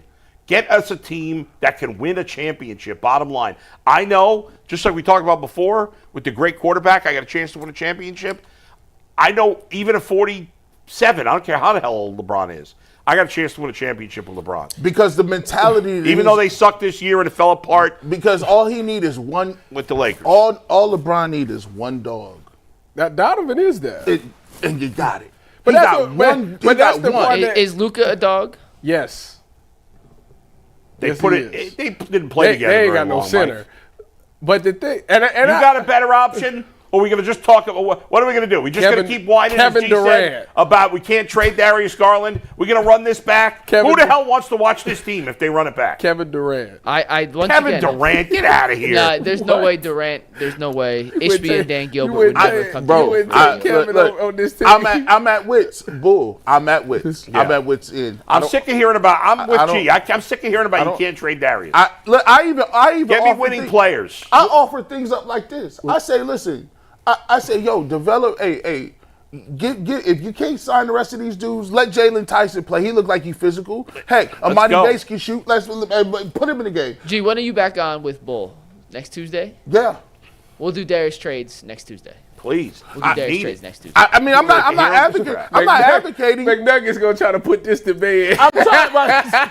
He's That's sick. what- I don't care. I'll make those. I'll make the trades. I gonna won't be they like- need a different chemistry on the team. I'll give you They guys need some some realistic different guys. guys. And it's gonna be I don't terrible. want- listen. And they gonna say no to every last one of them. I don't want to come off. No, we're not. Yes, y'all are. I don't want to come me. off as a person that is just really killing these dudes without any just cause. All I'm saying is I offer, like when you talking to Cavs fans and you offer up things like, hey, we'll try to develop some of these young dudes. Nah, they ain't it. You're like, okay, Well, well, the development guys say, ain't Dean Wade a product of development? Wade D Wade sucks. is not. Didn't they? But they developed him, right? No. They developed him to suck. He's in the same place as Jerome Ford. I was never a developed Dean Wade guy. Like Dean Wade, 3-4 years Dean in a Wade, row. wait a minute. Dean Wade, the Cavs winning record with That don't Dean matter, Wade. Ty. Yeah. I love Dean, but that don't matter, bro. Hey, It him don't and matter. Okoro, like, look, him and Okoro. McNuggets said that when Wade played, Dude, the Cavs Wade it and doesn't Okoro, is ridiculous. Wade, So here's when- what Wade and Okoro should be playing together, actually, in the Czechoslovakian league. That's what they should be playing. Here's this hurt my heart the most. Yeah. When they could not break a high school press, I said, "Oh, I don't see the New York Knicks getting pressed out here. Can they get the ball in the court?" I said, "Bro, we can't get the ball." It looked like Ty Jerome had somebody can't guard him believe- in his shirt. He couldn't go nowhere. I couldn't believe him, man. He might have been the biggest disappointment, like, because he was just doing so well. And it's sad because everybody was like, at some point, it's going to tell off, like, we're not expecting to see this, blah, blah, blah. He did the same thing Joe Flacco did. He sold us a dream in the regular season. Joe Flacco won a Super Bowl. And boom, just fell down the thing. Like Ty Jerome does have a national championship. Are you comparing a national championship Well, to I'm just a saying, Super you Bowl? just say Flacco won at the highest level. Ty Jerome technically did too. Why? No, he- what do you mean technically? Why in Cleveland In would college, you is there a get higher award or It's championship to win? basketball, Mike. The NBA is the highest level. I'm just saying, he did it before. You said he did it at the highest level. College is not the highest level. What are you talking about? He also was on the 1 seed that lost to the 16th seed. Goes both ways. I don't give a rat's ass what Ty goes- Jerome did in college. It Hey, goes look, both ways. the Cavs, they need to get more athletic because when you watch them play against the Indiana Pacers, Yeah. they have less size, less athleticism, less stamina, less endurance, less fight. I saw some guy. I was telling this to Mike. I saw some guy. What's the guy's name? It's King James Gospel. I King James believe. Gospel, some blog. Mm-hmm. Some I don't say that dismissively. I'm just saying he, and I thought he had an interesting take on. I forgot the guy's name who wrote it. I apologize. He had an interesting take on trading Jared Allen, like in a realistic trade, trading him for maybe a lesser player that could free up cap space and get you some draft picks that you could use. Now you're not like he said. Valanciunas, some guy I never heard of who's making just a couple million. And 3 first-round picks. You say, well, why would you do that? Well, now you're not in the second apron, so you're not stuck with the current roster. Now you have some first-round picks from Sacramento that you can use to actually trade for a good player. If they could get 3 I like firsts that. for Jared Allen, you do that. Like if you had 3 immediately. firsts in Darius Garland, maybe you could get Giannis. I don't know. If you could get 3 firsts for Jared Allen, Who would get that up? Nobody. But if you could, you would do it in an You absolute gonna play heartbeat. three first for a center that can't No. shoot? At least Are you if- insane? At least if we get, say, can you get 2 first rounds? No. I mean, in that scenario, Yeah. I mean, we're taking Sacramento out of it, and I told Bull they traded for Valanciunas because he's Sabonis' best friend. Yeah. All right. Let me throw this 3-team trade at you. Is it the one with the Kings? 3-team trade, yeah. The one that one doesn't work. Just a heads up. Let me give you the 3-team trade.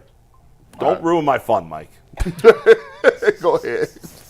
The Bucks. Okay. The Bucks get Sabonis and Valanciunas. The Kings get Jared Allen, Darius Garland, and the Cavs get Giannis. Boom! There's no way that You solved the world, bro.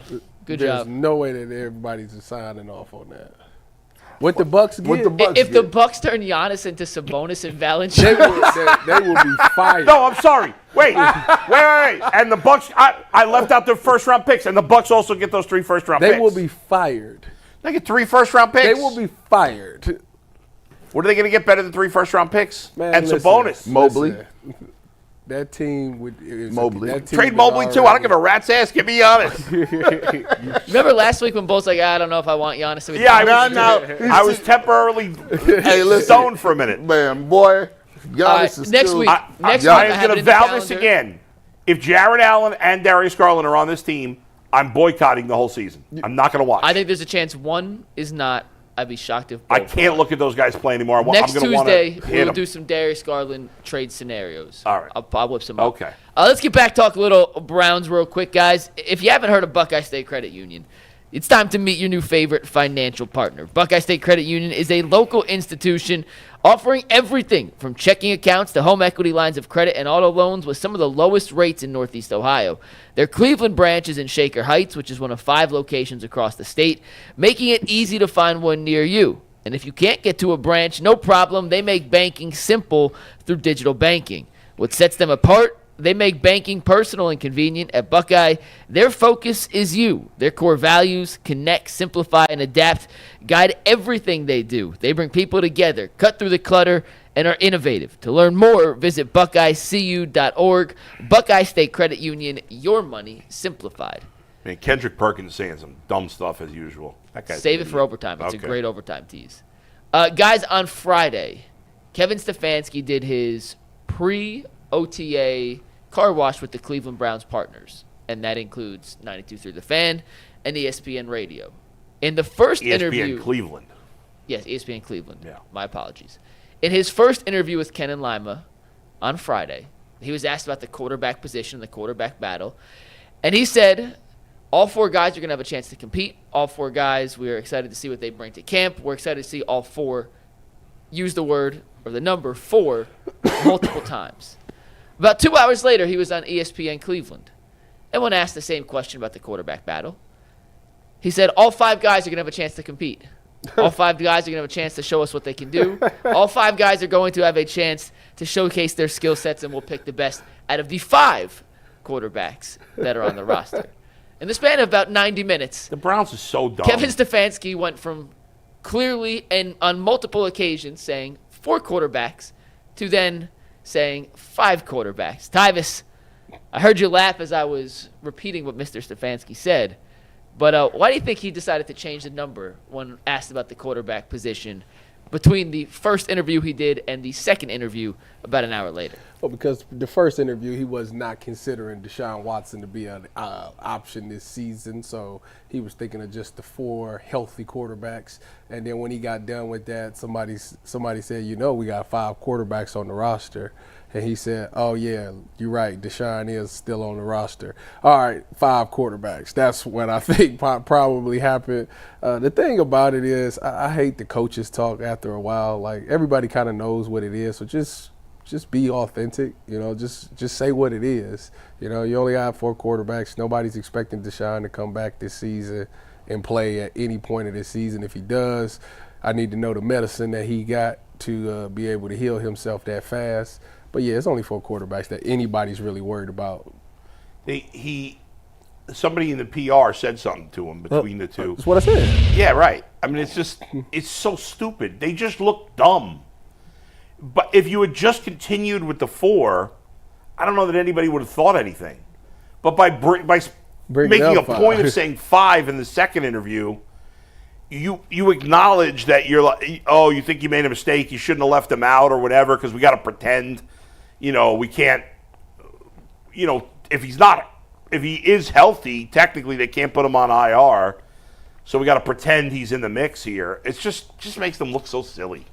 So, here's what they did, man. You know what I'm saying? They look, we keep restructuring this man's deal, and we gonna need to restructure it. Here's the way.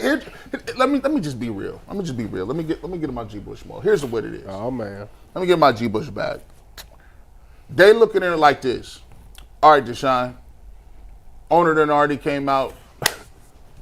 He done already said what it was. He said it was a mistake. The reality of the situation is you're not in the mix. But here's what we're going to do.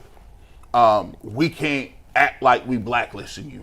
Right. We can't act like we put you on the side. not letting you get your rehab off, not letting you be around the team. That's why he specifically mentioned that Deshaun was in the room teaching and helping the rookies out. The reality of the situation is, you know what they said? Look, you weren't playing that great. We're moving on.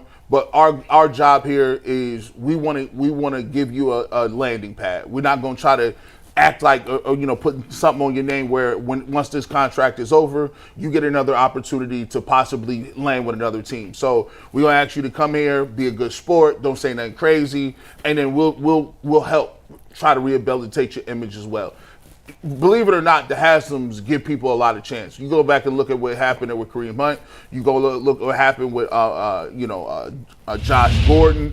There's, even Mike Hall Jr. There's people who've been in trouble before, and they go out of their way to try to help and make sure that they can at least still make a team somewhere. But as far as them being like, oh, you're in the mix, no, that's strictly PR. That's strictly trying to make sure that he keeps some sort of semblance and keeping him around so he's in the mix, so to speak. And it doesn't look like the Players Association is going to come up and say, hey, bro, you can't just keep restructuring this deal, then say he's done or put him on some sort of blacklist out of sight or out of mind. That's what it is. All that, I want to assume that all 4 quarterbacks have a legit shot to win the job, I guess. But you can't believe anything Kevin Stefanski says, just in general, because he's never honest with us, really. And even if I were to believe him, once he mentions 5 quarterbacks, how am I now supposed to take him seriously? When we know that Deshaun Watson's not even going to be physically able to play at the beginning of the season. And you want to, I hear what you're saying. Maybe they are probably trying to help in that vein. Maybe he'll get another opportunity. I doubt it, but maybe. But it's just, I don't believe anything he says. I don't know if anybody has. The coach interviews really are, and we always wanted them. And I always, when I was at the station, the radio station, I always wanted the coach interview or the GM interview. For the most part, especially with Stefanski and Berry, they're a waste of time because they don't really give you anything truthful. I mean, which I understand, but even with this type, it's like a lot of us with a grain of salt. Like, didn't they go out to Colorado? The whole think about this. They did. Everybody, the entire the whole building went to Colorado, right? Yeah. Then they traded Travis Hunter, and then Shedeur fell to the 5th round. Yeah. So, I mean, you can't take anything that happens. I mean, they probably sat there at dinner. They saw everybody. They was there. The owner, the wife, everybody was there. So it's just like with coaches, they got to cover all their bases. He's probably thinking, now here's what I will say this. I mean, if everybody gets hurt, I mean, the Cleveland Browns be playing 4 or 5 quarterbacks a year sometimes, it seems like. If everybody does get hurt, would they elevate Deshaun Watson to an active roster? Sure, at the end of the season. I doubt it. I don't think they will. If he goes on the I would say starting. If he goes on the IL before the year, I don't even think he can play. I think that's the goal. I think it's the goal of, hey, look, we're going to come out during camp. When you get out here, we're going to put you in that PUP list. That's what's going. We're going to give you that JOK. Yeah. You know what I'm saying? Right. And then we rehab it out. And they're going to probably cut him after next year. And that's what's going to happen. After this season. Yeah, they'll give him that. Once he was on PUP, then they'll say, Yeah. okay, now you go back to the four competition. Yeah. Go ahead, Mike.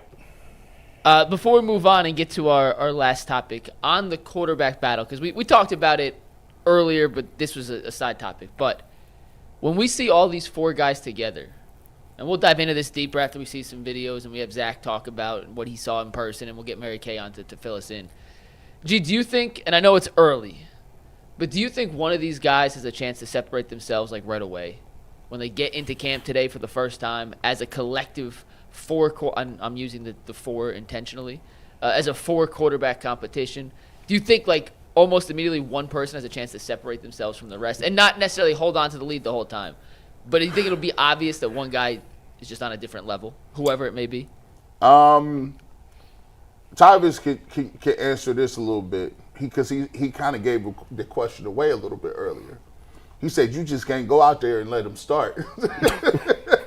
Tyvis knows it's like, so You're when not you playing football. When you come in, so how do you separate yourself? The young dudes, they gonna overdo. Watch this.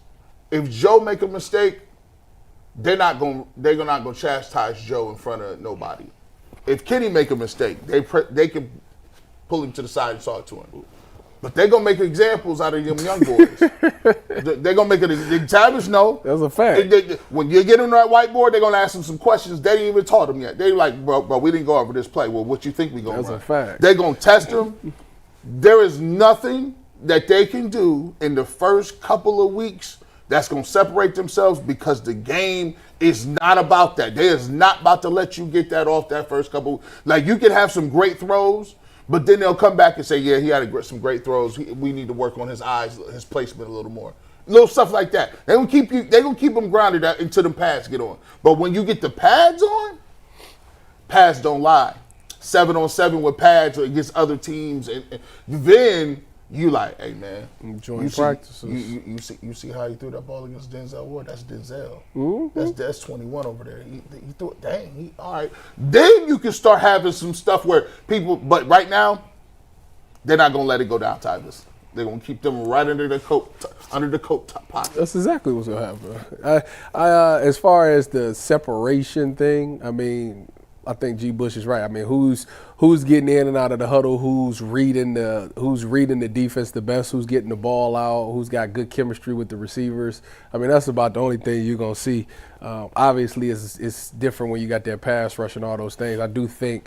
I think the Browns don't the Browns have 2 joint practices in camp this year? Yeah. Yep, Carolina. That's intentional. Both on the road, Philly, Yep. right? That's intentional. I think that's whenever you hear reports out of that, that's when you know who doing what. Because But even still, there's no hitting in that. but still, like, it's different. Right? It's different when you going against your boys and it's against another team. Like, it's a competitive thing that come over you. Like, I'm about to go out here and dog somebody. Especially if you start getting cooked early on. Yeah. They be hooping it up on the other side. You be like, you get the veterans. Hey, we ain't about to let that go down right now. I'm telling you. Hey, them joint practices, Boy, boy. that's where you're going to see whoever come with that. Because, listen, at least with the fake pass rush, I always crack me up when they be talking about it. Hey, man, Myles Garrett has 6 sacks. Myles Garrett. I said, I didn't know they was tackling folks. I be watching them little highlights, and I'll be like, wow, they really can't block him. They said, man, listen, Myles, go to the side. That's where you really know, because you got defensive ends running upfield in 7-on-7s, and you got to get the ball out. So the one thing I'm watching, because here, I will say this. I'm a firm believer. If I wanted Shedeur Sanders at 2, at worst at 33, of course I already think that he's better than the other quarterbacks. Because that's the type of talent, that's where I would have picked him at. And if he was at 2 or 33 and he still had this same exact skill set, we would be talking about him starting and playing. Right. Well, and then only be 3 quarterbacks. It'll be 3 quarterbacks, not 4. Yeah. But since he moved to the 5th round, that's cool. They might have to go along with it. But to me, I think if you ask who got the best tools, I'm going with Shedeur Sanders. Is the quarterback coach the dude that Dion played with? That's Bill Musgrave? Yeah, that's quarterback's coach? Yeah, I think so. No, Bill Musgrave's older than Dion, isn't he? I think Bill, he thought was his coach. I thought he was the Oh, coach. coached him. Yeah. I think he said played with him. Whatever he did. Yeah. Yes, I think you're right. But that's the quarterback's coach for the Browns? Yeah. I think He is the quarterback's coach, correct? Well, Shedeur got a leg up there. I don't think Bill think- Musgrave is putting his reputation on the line But unless the guy deserves it. here's the thing. Just saying. What if you're gonna ask me what does he need to do, people ask me this all the time we do the show. Hey, what does he need to do? He's gonna have to overkill it. See, he's gonna have to do it where, and I don't think, by the way, for the record, I don't think Shedeur has a problem with that. Anybody would, a competitor want that, right? He's gonna have to go out, and when I say overkill it, he gotta get his teammates on board. When I'm saying he there early, he making throws, he's in the locker room, it looks like the energy is up. And when it comes down to the crunch time and he's playing in games in the preseason and some of these inter squad scrimmages, if he can make big throws against good people and good versus good against the ones, that's what you want to do. And I was sitting there saying this earlier. This quarterback competition will not be won by check down Charlie. I repeat, check down Charlie will not win this competition. According to Cam Ward, he said that's what Shador liked to do. Well, guess what? That ain't gonna win it. You got David looking for. Oh, well, if that's the case, Joe Flacco going out there week 1. It's the 15. That's easy. It's the 15 to 25 intermittent game. Whoever hitting them routes? Oh, Joe. If Joe's arm is still good, it's Joe. If they hitting them routes, that all the little side dump offs, that's cool. That'll make your completion percentage look good. That'll make you look, no balls hit the ground. But what separate people is when you can fit it in those tight windows, 15 to 25, and them chunk plays. Now people are saying, okay, we can work with that. We can win with that. But that's whoever makes those throws go win the competition. And we won't know that till training camp, till preseason, not mini camp. Yes. Go ahead, Mike. We got one last topic. Before we do that, Bo, tell us about MenuRx one more time. Yeah, menu-rx.com. That's the website. If you're looking to get in better shape, you're looking to lose weight, you're looking for better nutrition and advice. If you're serious about getting results from your training and nutrition but haven't quite hit your goals, it might be time to stop guessing and start personalizing with MenuRx. MenuRx uses cutting-edge metabolic testing to analyze your body's internal process. It goes beyond tracking calories or macros. It examines the nutrients your body uses, your inflammation levels, detox pathways, genetics, and more. The result, a biologically personalized nutrition, supplement, and training program just for you. Not a big group, just for your body. They examine your body and everything in it and find a perfect plan for you. This is great because everybody reacts differently to different foods and different workouts. So visit MenuRx or menu-rx.com today to schedule your consultation and experience what metabolic testing can do for your performance, body composition, and long-term health. And right now, when you sign up for a MenuRx plan, you'll get a free year-long subscription to the Ultimate Cleveland Sports Show, a $60 value, absolutely free. That's menu-rx.com. Stop guessing. Start unlocking your full potential with menu-rx.com. Thanks for that, Bo. I have had this topic on my list of topics for a while now, and I was waiting for this panel to get back in on a slow day to discuss because we have a on the hot seat as we currently speak Little League manager. We have the head coach of a college football 25 online dynasty in G. Bush. Are you? Is that true? Oh, listen! Shout out to the SMU Mustangs. 12 That's national, your team? 12 national championships in 15 years. We have Tyvus, who played for Urban Meyer. Just a guy. And we have myself, who played D3 basketball. So we have a variety of different opinions. Rec League championship, though. And Rec League. I was not a coach in that, though. So a variety of different opinions and viewpoints and perspectives when it comes to this question. And I don't know if there is a right or wrong answer. I'm curious if we're going to have a consensus here or if we're going to disagree. But in what sport? And I'm mainly thinking the big three, baseball, football, basketball. But if you want to include hockey, tennis, golf, whatever, by all means, you can go that route. In which sport is coaching most important, Bull? I mean, that's pretty easy. It's football. I don't even think this is a debate. Yeah. Then we'll start with the other way. Yeah. Which is at least important? Well, that's a trickier one. But let's start with that side. I think if you talk about the regular season, it's the NBA is the least important. I think in the playoffs, it might be baseball is the least. I don't know, man. That's tough. It's tough at least. I mean, football is just so much more intricate. So let's break this down. Yeah. So if you look at baseball, Yeah. You have your assistant coaches, right? So you have your pitching coach, right? Mm-hmm. He's more intimate with the players. The only real decisions that you're making is, okay, when are we going to take this guy out, right? Well, there's also the lineup decisions, pinch hitting potentially, Lineup, bunts, yeah. So intentional walks. You don't see bunts very often. Intentional walks. No. There's no shift anymore. But in the playoffs, yes, every decision could matter, and that's what makes it tricky.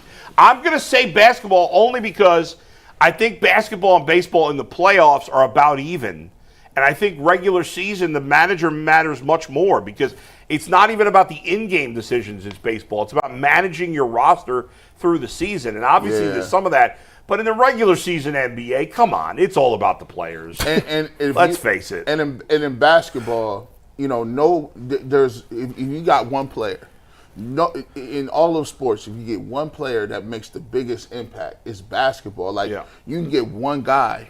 Like listen, David Blatt. We all realized David Blatt was not a coach. LeBron coached the team. Right. They still went to the finals. And they still went to the finals. Yeah, right. And LeBron was so good that he took David Blatt and Delhi to the finals. Yeah. Now maybe they wouldn't have won the second year with Blatt. We'll never know. I mean, but they won 2 games against the best team of all time. Yeah. Statistically. So it's like if you get that dude in basketball, I mean, can you really mess it up? Yeah. Can you? Yes. Is it a lot harder to? Yes. Tyvus, before I weigh in, what do you think? About what's the least? Least, yeah. Unless you disagree, because I think football is the most important. Yeah, for So sure. we're all in agree. So let's go least, yeah. I think they both make good points because in basketball, if you do got that one guy, like it's not really much to be said. That guy knows how to make the right, like LeBron knows how to make the right plays. So I don't necessarily need to draw up too much because I know he's gonna make the right play. And in baseball, that lineup thing, that matters. that does matter a lot. When to pull that pitcher definitely matters, especially in the postseason. Righty-lefty stuff. But in the NBA, I feel like coaching does matter in the NBA too, especially in the postseason, because he like, for example, I think the Pacers, like Rick Carlisle just did a great job of saying, like, this is their weakness. This is how we're going to attack them. And this is how we switch it up. It's so many times game to game that you hear players talking about, we got to watch the tape and come up with a different plan. And then they come out the next game and they execute that plan, and then it looks totally different. So coaching does matter in the NBA as well. They all matter. They about dead even in my book. The one thing I'll say, if you want to look at it from a different angle, here's an angle where the NBA is really the hardest, is that the coaches in the NBA, unless you're like Greg Popovich, have no power. You're right. Whereas in the NFL, they do, mostly. Major League Baseball, decent amount of, like you're not, the superstar in Major League Baseball is not, if Shohei Ohtani doesn't like the manager, they're not necessarily going to fire the manager. I mean, you don't even need to talk to him. Yeah. So in the NBA, the best players have to buy into the coach. The best players in the NBA can push out a coach anytime they want, basically. And in the NBA, I think that they have to be the best motivational figures for their team. Like you need a coach that can be able to call your players out and be like, bro, you're playing like trash, or you need to play, you ain't hurt. Like you need to do that. Like, and even sometimes the people like Greg Popovich, right? Kawhi Leonard basically was like, you guys was rushing me back from injury. I don't want to play here no more. That's right. And it all depends on what you. It worked with Duncan. It worked with Parker. It worked with Ginobili. Pop could be Pop, but they got Kawhi Leonard. David Robinson. But when they got who the hell's Greg Robinson? He played for the Bucks, didn't he? Yeah. Greg Robinson. Well, that was Glenn Robinson. Greg Robinson was a tackle. Greg Robinson was a tackle who wasn't very good. No, he wasn't. He was number 2 pick. You was thinking about Greg Monroe. That's who played for No, I was not thinking about him, but I remember him. Shout out to Greg Monroe. Greg Robinson played for the Browns. Yeah. But I think basketball, they're more expensive. Think about the coaches that got fired. They get fired in the NBA. The Nuggets coach got fired. You win a championship, you getting fired 2 years later. They don't. I'm trying to. It's happened like 4 times. There's a list of coaches that won't ever get fired. On the short list, one is Spoelstra. He's not going to go nowhere. Pop was never going to get fired. That's about it. That's about it. Everybody else is expendable. So when you look at it, and I don't know, I'm with you guys. I think you can make a compelling case either way for baseball or basketball. But in the playoffs, particularly with baseball, that knack of does the guy on the mound or the guy at the plate have that much more? Can I squeeze that much more out of him, or do I have to make the change now? And in basketball, and I'll use Ty Jerome for an example, he had a much longer leash because of limited options. And for a coach, and we'll use Kenny and like Stephen Vogt, just using him to compare, knowing when to take a guy out because he doesn't have it versus allowing him to play through certain mistakes, like the margin of error is so thin. And I think in baseball, if you surpass that margin of error, it's so much harder to come back from that. Sure. Like a reliever gives a 3-run home run, the whole game's changed. You can survive a bad 2-minute Ty Jerome stretch if it's a little too long, right? Because there's just other opportunities. I feel like even as a basketball player, I do think basketball is probably third on most important. Yeah. Football 1, baseball 2, well, and then basketball 3. Think about it. How often do we talk about, when you think about NBA history, how often do you think about, oh, the coach cost him this game, or I feel like that doesn't happen that much. Yeah, in the NFL, that happens. In baseball, it happens. Can you think of a time where a coach, and I have one example in the top of my head, where in basketball we talked about how a coach won a game or a coaching staff won something. Yeah. Just this past March Madness, and the Houston dude drew up a play at the end. That was a great play. It was unbelievable. I still to this day don't know how you started. Though. College is different. But the one I was thinking of was when the Heat played the Thunder in the finals, and that Miami staff had scouted James Harden to a T so well, and I forget what the exact thing was, if he was with his right hand and he took 2 dribbles, he always did a pull-up jump shot. I forget what the exact thing was, but when James Harden did this, and it was still early enough in his career, it always resulted in this. Right.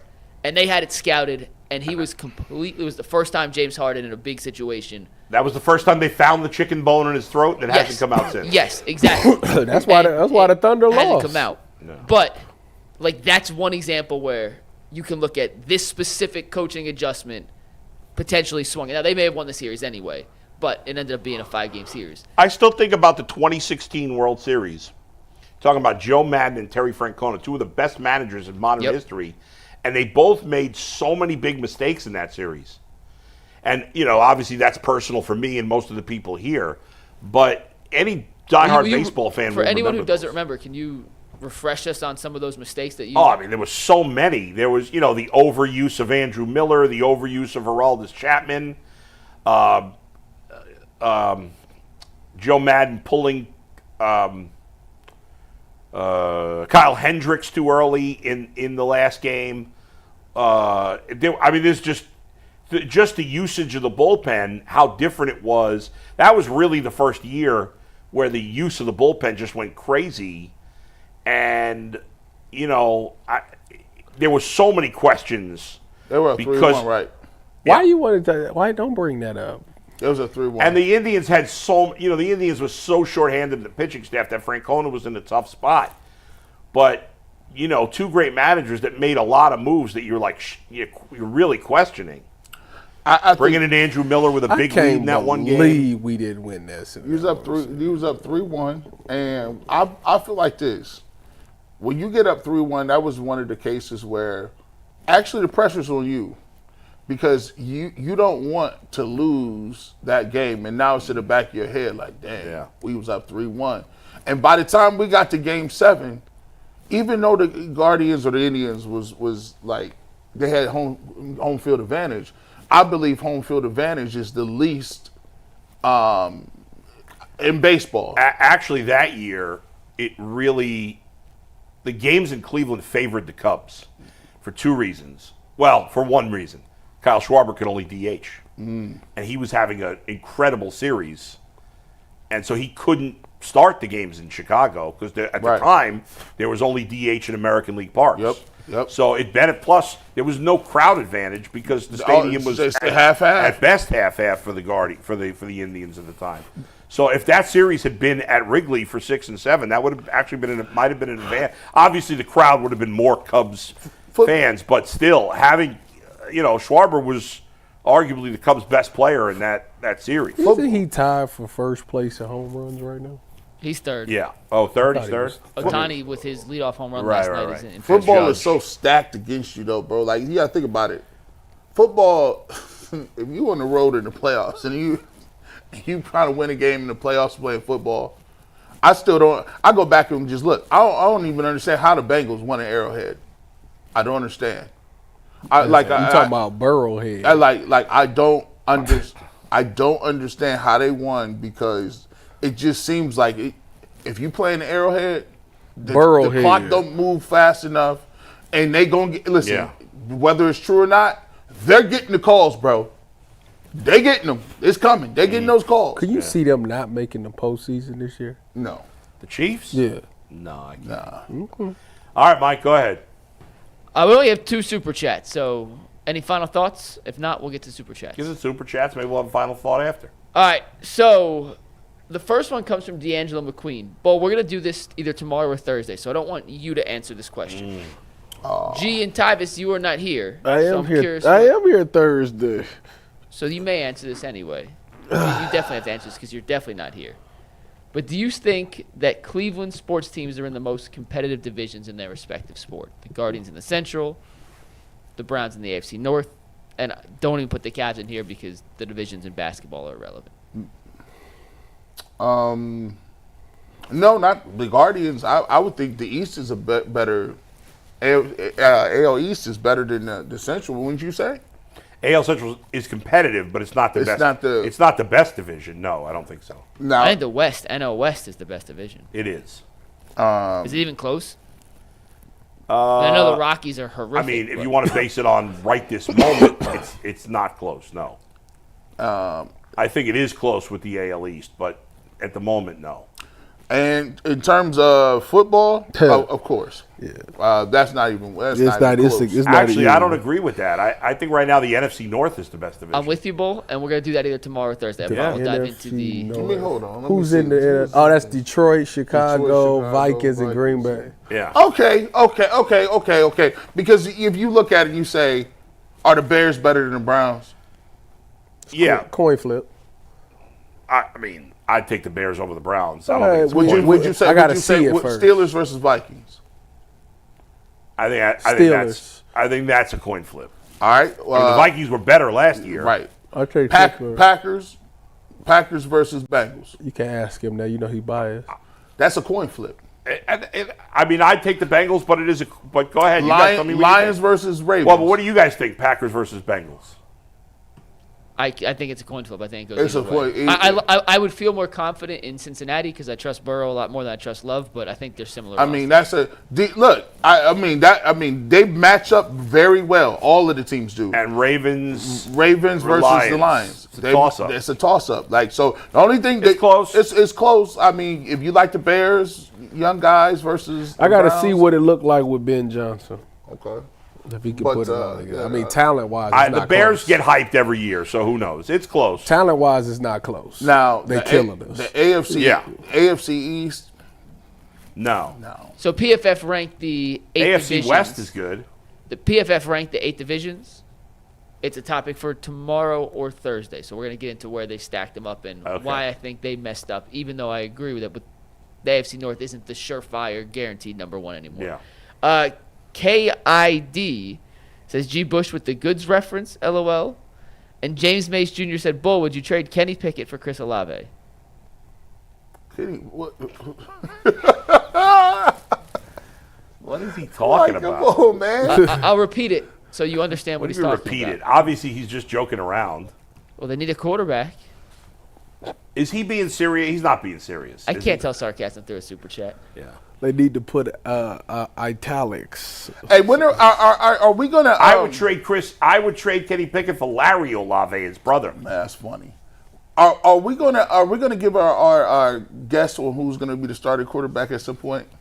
Yeah. Oh, for sure. We'll do it a million times. Like should we Like for week 1? Like, yeah, for week 1. Joe, should we put it in stone? Should we have to do it before we see him play? I think we have to wait till we actually get to training camp. I think You're right. Michael will have a topic. It'll be like, does the Cowboys quarterback situation make you feel better about the Browns quarterback situation? You'd be like, yeah. Don't it put might. temptations out there, Bull. According to some, we had Dak Prescott coming in Joe this year. Milton. What would you do if Joe Milton beat out Dak Prescott? It'd never happen. I would do nothing because it won't happen. It'd never happen. They paying him way too much money. Man, listen, it'd only be our luck. Joe Milton, black or white? He's black. I didn't know that. I was Yes, curious. Definitely your brother. I felt like he was getting some white guy overhype. No. No, you can't even He's blame very that. not Blame white. that. Was you happy with Brock Purdy's contract? I think you're in a place in the NFL right now where you got to pay a quarterback if he's good. Would you have paid him? But I don't think he's that good. I What'd he think get? he's an average quarterback. He like 7th in top 7. What'd he get? 7th. In what? Yeah, average per year. Yeah, Money? Yeah. Well, he's not the 7th Bull, best check your quarterback. phone. I just sent you a picture of Joe Milton. I want your instant reaction. My instant reaction to Joe Milton. Is Joe Milton white? Bull's about to find out what Joe Milton looks like. Well, they already told me he wasn't white. Why? He's black. Why? I don't understand. They already told me he was not white. I don't know what you thought he looked like. I don't know why I didn't know. This is the deluxe edition. His reaction was, "Stay away from my daughter." I'm playing. The deluxe. We'll see you on overtime on the Ultimate Cleveland Sports Show. That was good. My daughter. Does that happen?